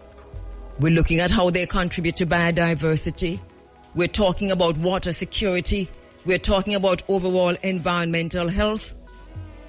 The bottom line is that for a nation to thrive, it is imperative to maintain control and stewardship over our vital resources, over our watershed areas, over our water sources. The bottom line is that when governments sell on or gift these water sources and our watershed areas to foreign governments or entities, they present, that is our government, present a clear and present danger to its citizens, and citizens must prepare to act. They must act or prepare to die. But until politicians stop selling off our water sources, our watershed areas to wantonly build resorts, hotels, towns, and apartments in watershed areas, we cannot credibly cite any climate change and walk off to COP28 with our begging bowls and come tell us that the reason why you don't have any water in the rivers or your spring anymore is because you are dumping garbage in it. While that may be partly true, what have you done? What have you done? What have you done? The line is that we are challenged to advocate for responsible water management policies, to invest in infrastructure that reduces pollution, and to promote water conservation practices at home and in our communities. That is what we should do. But we understand that our water sources are undeniably critical to our survival, and it's time to recognize their value and to act. Selling off our water sources and our watershed area is an existential threat. The bottom line is that for me, delving into this issue that strikes at the very heart of our nation's identity, the importance of safeguarding our national watershed areas from foreign ownership, has been a lifelong struggle, and it will continue regardless. Tree falls in the forest and no one is there to hear it. Does it still make a sound? He falls in the forest and there is no funding from George Soros's Open Society Foundation. Does it make a sound? Politicians are short-sighted, greedy, and seem to be controlled by the global pedophile cabal. But in an era of global interconnectedness, it is crucial to once again underscore the potential consequences and the long-term impacts of selling our watershed areas, our rivers, our springs, our oceans to foreign governments and private interests. Is that our national watershed areas are not just geographical features. They are the lifeblood of our country, of our people, of our nation. Rivers, oceans and springs, blue holes, blue lagoons, roaring rivers, Little Duns rivers, they sustain ecosystems, they sustain agriculture, they sustain communities, they sustain life. If you deprive us of that, you are in fact killing us. It is an existential threat. Killing these off represents an existential threat, as these critical water sources have profound implications for our lives, for our environment, our economy, and ultimately the well-being of each and every single one of us. Water is life. If there is no water, people will die. Scenario where a foreign government gains control over a significant portion of our watershed areas. You don't have to look too far, because China has gained control of the Rio Bueno watershed area. And they've had control of that for over 9 years. Now, we are told that construction will start. You heard in the rebroadcast interviews this morning, we argued then that while the economic gains may seem tempting in the short term, the potential risks loomed large. Now we hear a lot of buzz in the public sphere, but I fear in the case of the Rio Bueno watershed area, specifically the Roaring River lands, it is too late. It falls in the forest and no one is there to hear it. Does it make a sound? And is that, as we pointed out 10 years ago, foreign ownership of the Rio Bueno watershed area, the Roaring River lands, could lead to decisions driven by profit motives rather than the best interest of our environment and the best interest of our people. And this is what we see happening now. Building resorts and houses in the watershed area represents an existential threat. The bottom line is that it raises questions about water security. Because if you've lost access to your water sources, then you've given up your water security. It raises questions about environmental protection.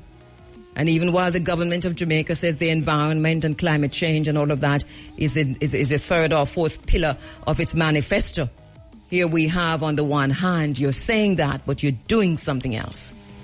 It raises questions about our national sovereignty. And it raises questions about our survival the survival of whole communities from Clarendon to St. Anne to St. Mary to Trelawney and beyond. This is an existential threat. Let us talk about the Limestone Plateau. We need the geography students to come to the fore, and this is why they're not teaching archaeology and geography together in high schools. You have to choose archaeology. We need to understand what's about to happen here. Citizens have a right to defend their survival. In recent years, we have witnessed examples from around the world where such decisions have had devastating consequences on whole communities. We see that playing out across the continent of Africa. Environmental degradation, over-extraction of water resources, and pollution are just a few of the issues that we see happening, the problems we see happening all over Africa, where similar arrangements were made. The bottom line is that wherever we see this happening, the management of critical water sources is in the hands of those with different priorities and responsibilities. In Ghana, for example, citizens were fired upon when they tried to access rivers and mines that their ancestors had been accessing and traversing from the beginning of time and before time, and this is not a joke. Let us look again at the deed for Laughing Waters. The bottom line is that our national watershed areas are not just a commodity to be bought and sold. They are a shared responsibility that demands careful stewardship. And if those who have been voted into office fail in that stewardship, we have a responsibility to take our land back. The bottom line is that the decisions we make today will resonate for generations to come. Let us take our land back.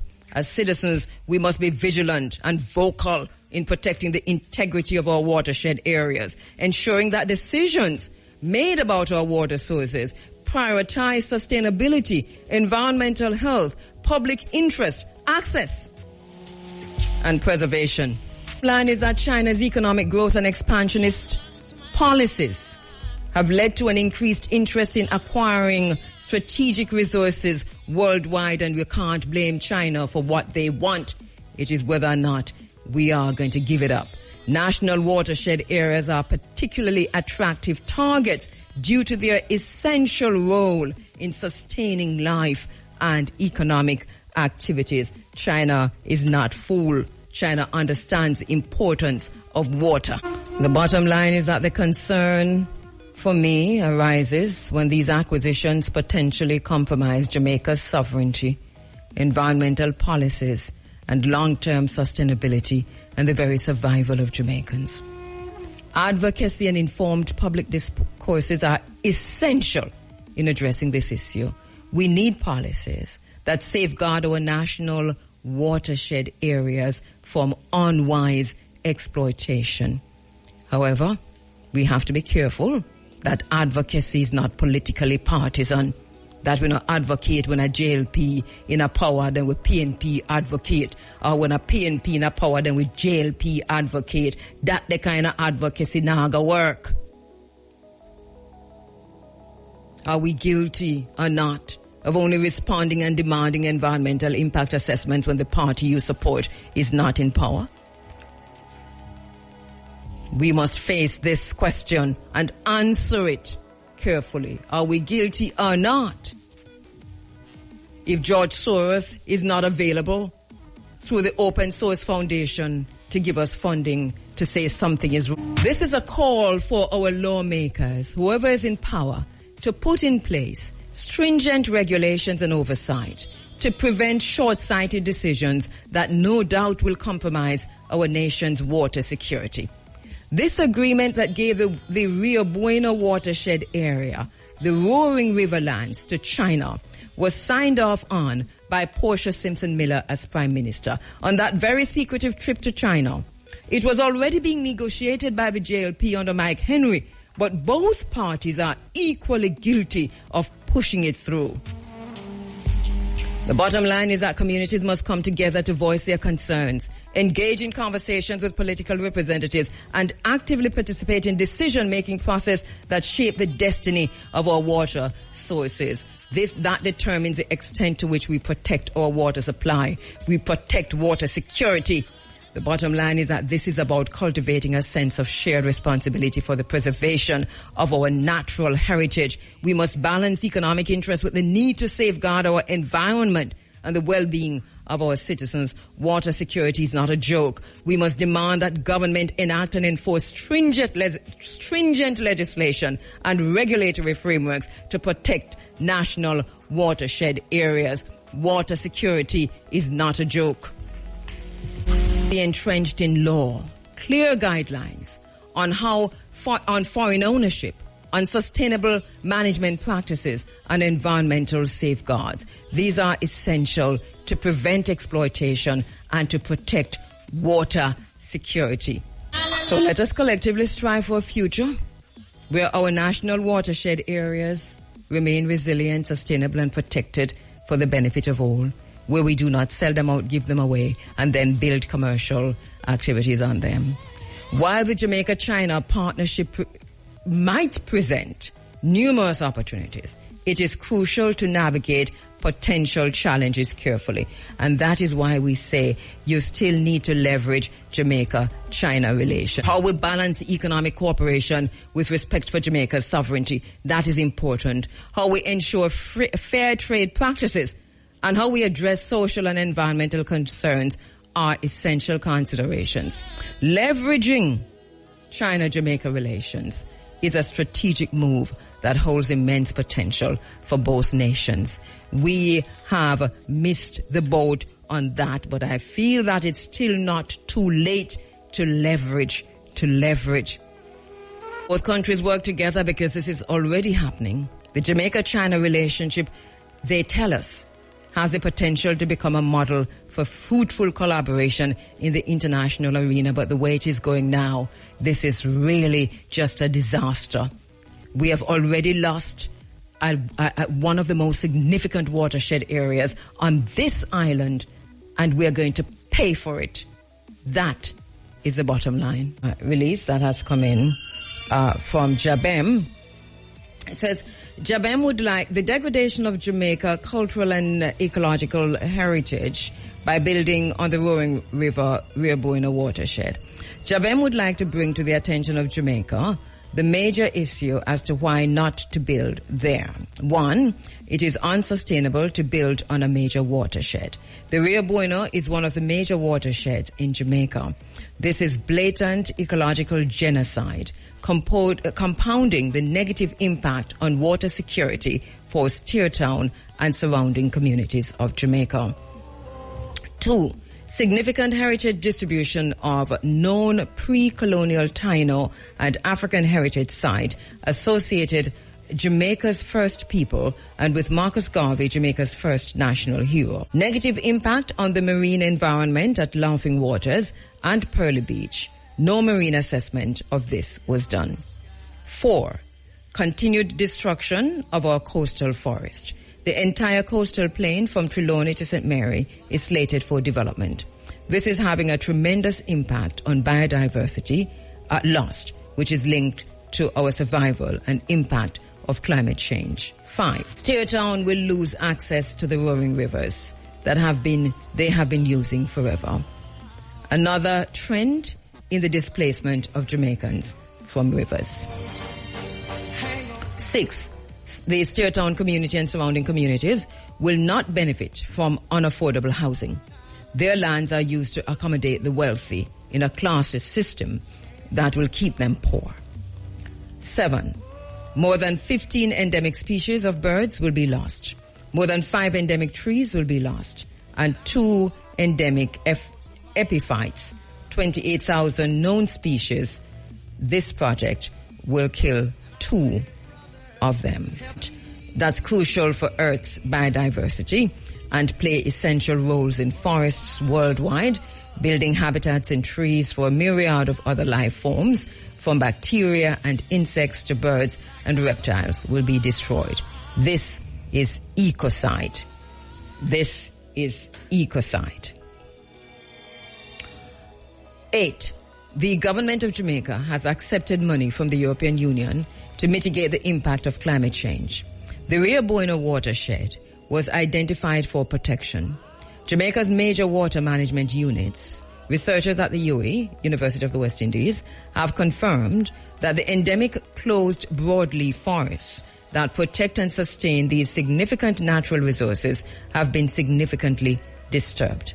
This has been having an impact on the amount of clean water being discharged in the rivers and streams. Rio Bueno is one such ecosystem that is affected. The EU fund is to protect that climate change. The EU fund is to protect that climate change has high priority within the European Union, and that the project is part of the EU's global gateway strategy to cooperate with partners to lead to sustainable connectivity and activities. This is not in alignment with that partnership.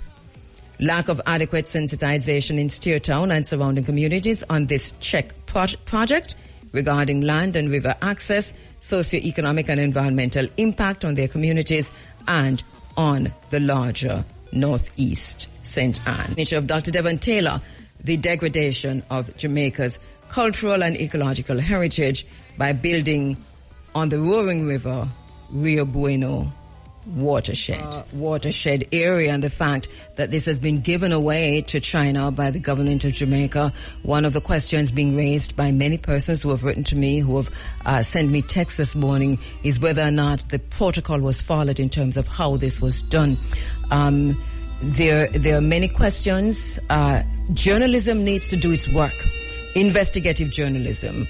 One of the things we did when we were going through all of this in the early days was to reach out to other journalists and even ask other journalists to participate by doing that if their station wouldn't publish it or if their newsrooms wouldn't publish it, that we would carry it on this program. And some journalists did, and some of those we carried.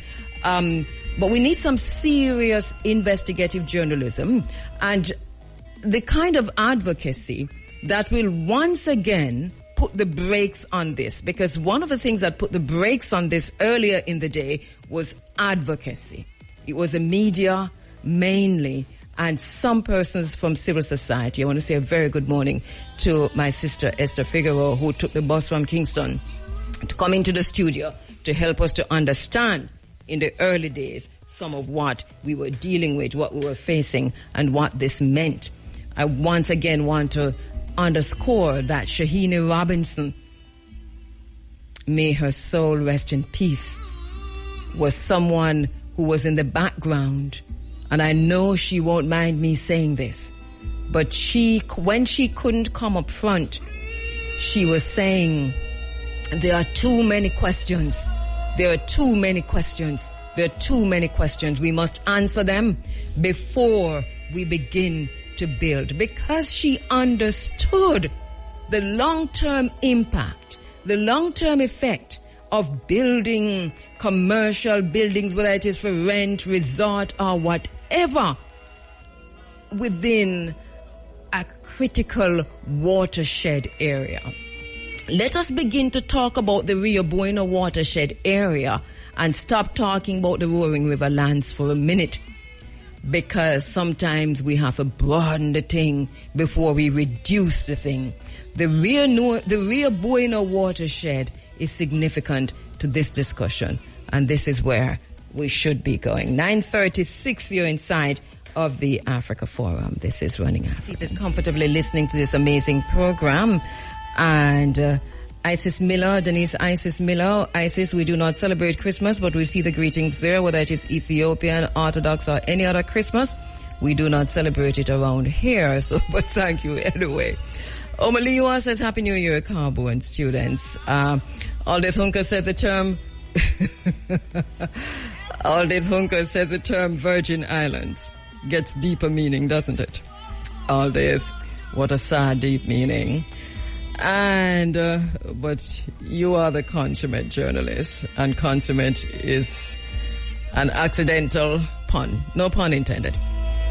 And, Donna Mattis says the Jeffrey Epstein Israeli connection, Cabo, one of the missing links to the license to kill given to Israel in this genocide, has been revealed.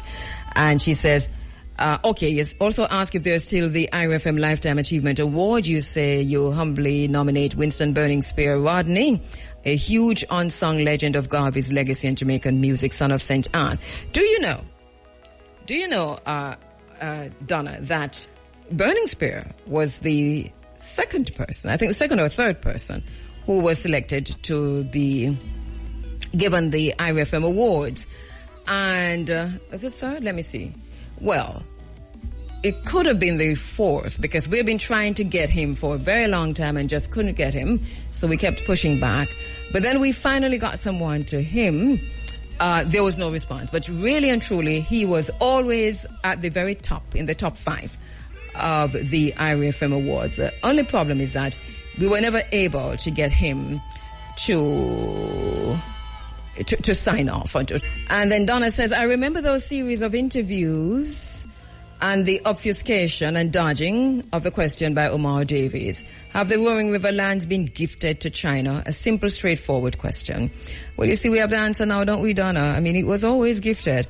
She says, if a land, Imara Stewart, greetings, Imara, how you doing, my brother? It says, if the landlord of Jamaica is still the crown of England, what says the subjects on the land have in... What say the subjects on the land have in the situation?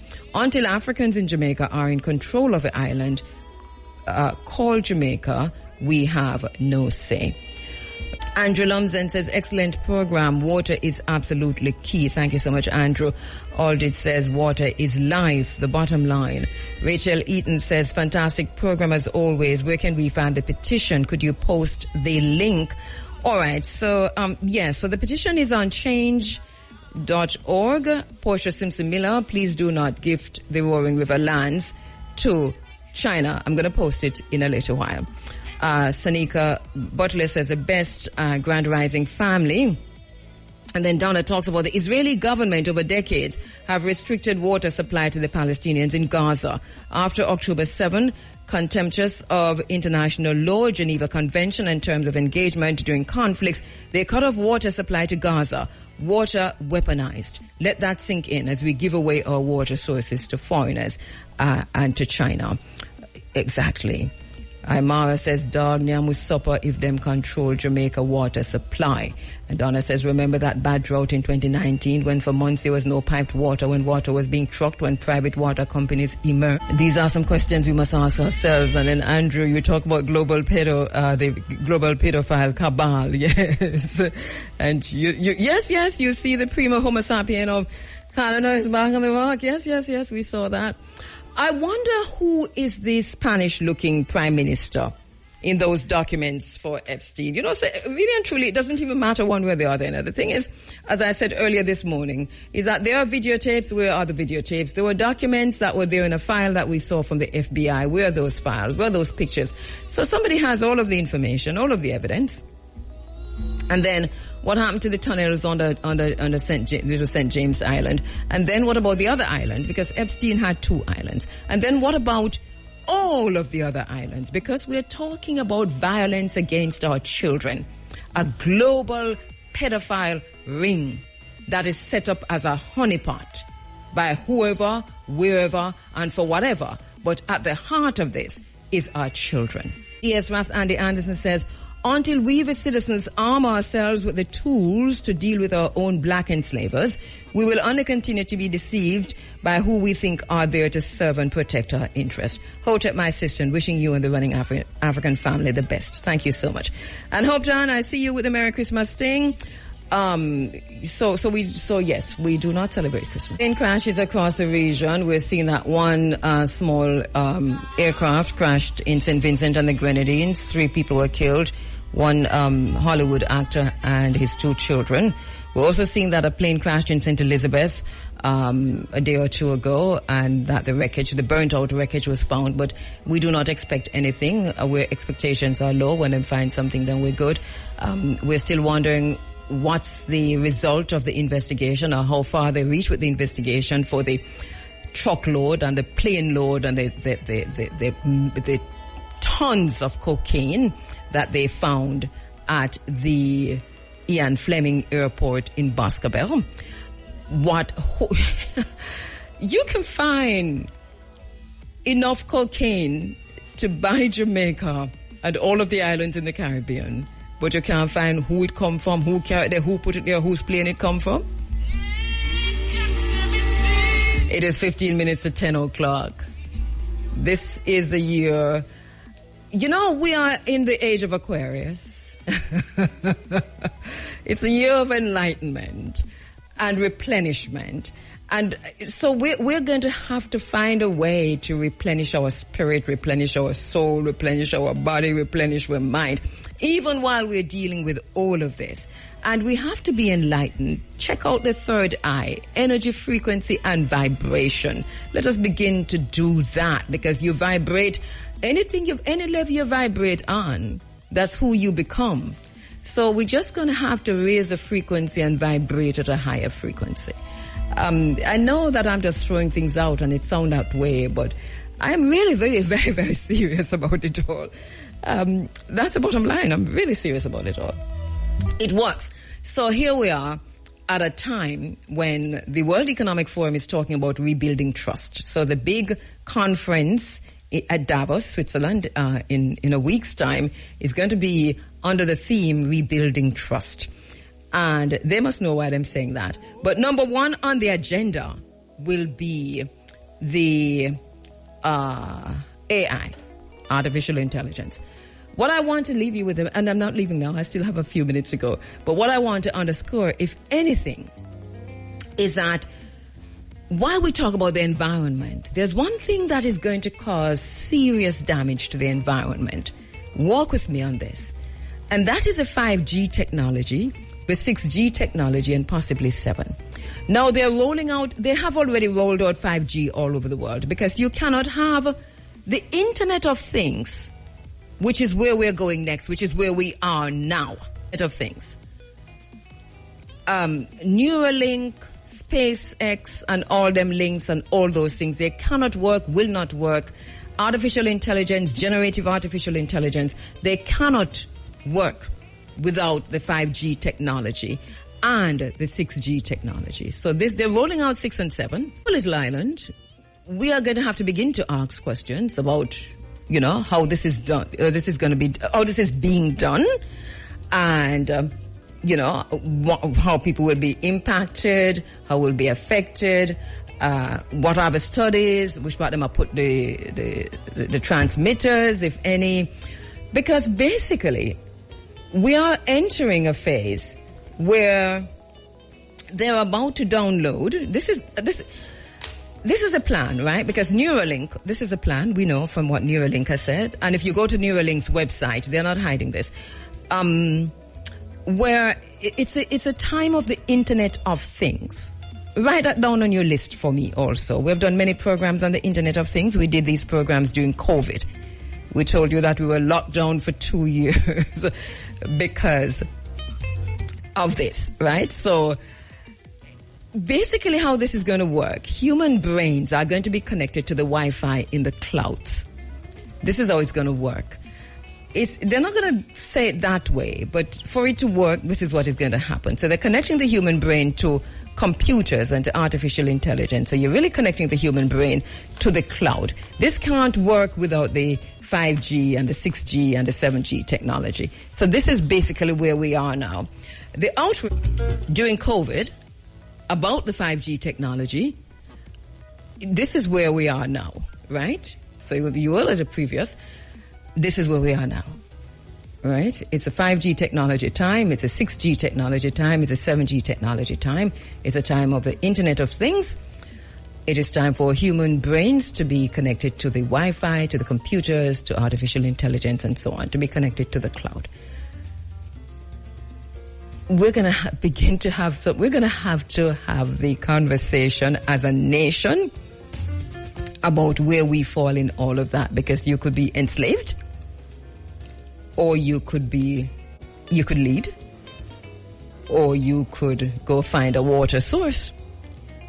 Now more than ever, we're going to need water sources, because I know, say, we're going to just pack up and go a river, but we won't be able to find any rivers because they've given away most of the rivers and the springs, and those that they haven't given away, there's construction happening all over Jamaica, and without regard to water sources. So you find a river dry up way down the road But if you trace that, it is related to the construction that's happening way up the road. But they tell you that it's climate change. And this is why I'm very skeptical of all this money that they're throwing at climate change. I'm skeptical of it. I'll tell you why. Because before we go there, so we need to ensure that we are protecting and preserving our own environment. It's not all about climate change. A lot of it has to do with garbage or we are dashing the river. A lot of it has to do with the fact that we are dump up the river them. A lot of it has to do with construction. A lot of it has to do with the fact that the rivers and the seas and the oceans are being privatized. And so that they are being dumped up and blocked off and locked off. And so river sources and water sources have dried up. Not because no sun dried them up or no climate change dried them up, because people change the course of the river. Anyway, 9 minutes now going up to 10. I want to say a very pleasant morning and a happy birthday. We learned a term this morning, early this morning. The language we're learning this morning is from the Medunetta, the ancient language of ancient Kemet. And it's the same language that them use to read the hieroglyphs, right? The Medunetta. And so the word we learned was happy birthday. The words we learned. Happy birthday. Kheru mesut nefor. Kheru mesut nefor. So Kheru mesut nefor to born January 7, 1985. Lewis Hamilton. Excellence personified. Yeah, excellence personified. We see through excellence in performance that he has shattered not only the glass ceiling but the entire glass house. And he's doing this in an exclusive white male-dominated world of motorsports that is Formula One. And he's used this platform to advocate for equal opportunities and fairness and against racial discrimination in the society as a whole. I really do love Lewis Hamilton, as you know, and he's caused me to really love motor racing, so it's just one of them things there. So happy birthday to Lewis Hamilton this morning. And if you're celebrating a birthday today, happy birthday to you. After the Christmas holidays, so have a good time at school. There's a new school year is starting. Remember now, the heights of great men, reached and kept, were not attained by sudden flight, but they, while their companions slept, were toiling upwards. Good morning to you if you're doing your SBAs. Good morning to you if you're just about to go out on your charity. If you're doing that this term, good morning if you're just trying to get through grade 7. Keep your shoulders to the wheel and remember now that a soft answer turneth away wrath. It is true. Grievous words stir up anger. Walk away from a fight. Walk away from loud talking. Walk away from gossipers. If them start gossip about anybody in your class, walk away. Tell them that your ears on a rubbish bin. Then if you throw no garbage in a e. Walk away. Walk away. Our society has become so violent. There's so much happening in the classrooms. So many of our children are in serious, serious danger. Walk away. Walk away. And to the schools and the principals, continue to do the good work you're doing if you've been doing great. I know that it's pretty difficult in a lot of these classrooms for students and for principals and for teachers. But all the best for the school year that is coming up. And this is we're saying goodbye for today. Okay, down. Rebel salute and ready. You're broadcasting? Yes, I am. See the microphone turn on. No, I mean... Oh, you mean from there? From there? Oh, yes, I'll be there. What about you? I mean, broadcasting live. You're doing links from there? No. I never... You're emceeing? No. No, you're not emceeing? No, I've never asked. You have never been asked to MC Rebel Salute? You're too wicked and live. No, I didn't say that. Oh, okay. I You would ask this year. Okay, so, but you're not emceeing this year. And... begin and you get me all fired up about Rebel Salute and tell me say the lineup good and Gangali and all them people in the planet. All Gangali. I guess I should take a commission for my marketing. But this don't make much sense. No, man, but that not gonna work. Begin get me all riled up and all, you know. Anyway, we be there. You agree with me? I agree with you. I agree with you. A good lineup? Yes, I agree. Friday night look better than Saturday night. Okay. I just know that overall, it looked the good. acts are good. But I don't think I'm seeing one of the big international acts as usual. May I miss something? Over the years, they've had a big act coming out of. I know that Third World is on it. Okay, Third World is there. Maybe non-Jamaican. Non-Jamaican, no. I remember seeing anything. Forward to Rebel Salute. That is coming up. What's the dates again? January 19. I don't want to get a wrong date now. 1920. It's Friday and Saturday. Is next week? It's week after. Not this week. Yeah, but yeah. Salute. We'll be there. So we're going to do it till liquor sell. No, hold on. They're not selling no liquor Rebel Salute. Hold on. Let me take that. We'll not come again. Until veggies sell off. Until veggie juice sell off. Right? And the sound man lock up on guard. We did the same way. You don't know how it goes. So we'll be there all of Saturday into Sunday morning and then right until 10 o'clock. That is how it's going to be at the Rebel. So we're looking forward to it. All right, so we're making way now for the big A inside of the Sunday Sunshine. See you next week. Shamara Preston, my producer who worked very, very, very, very hard in getting the archival material ready for this morning. Thank you so much, Shamara. My name is Kabu.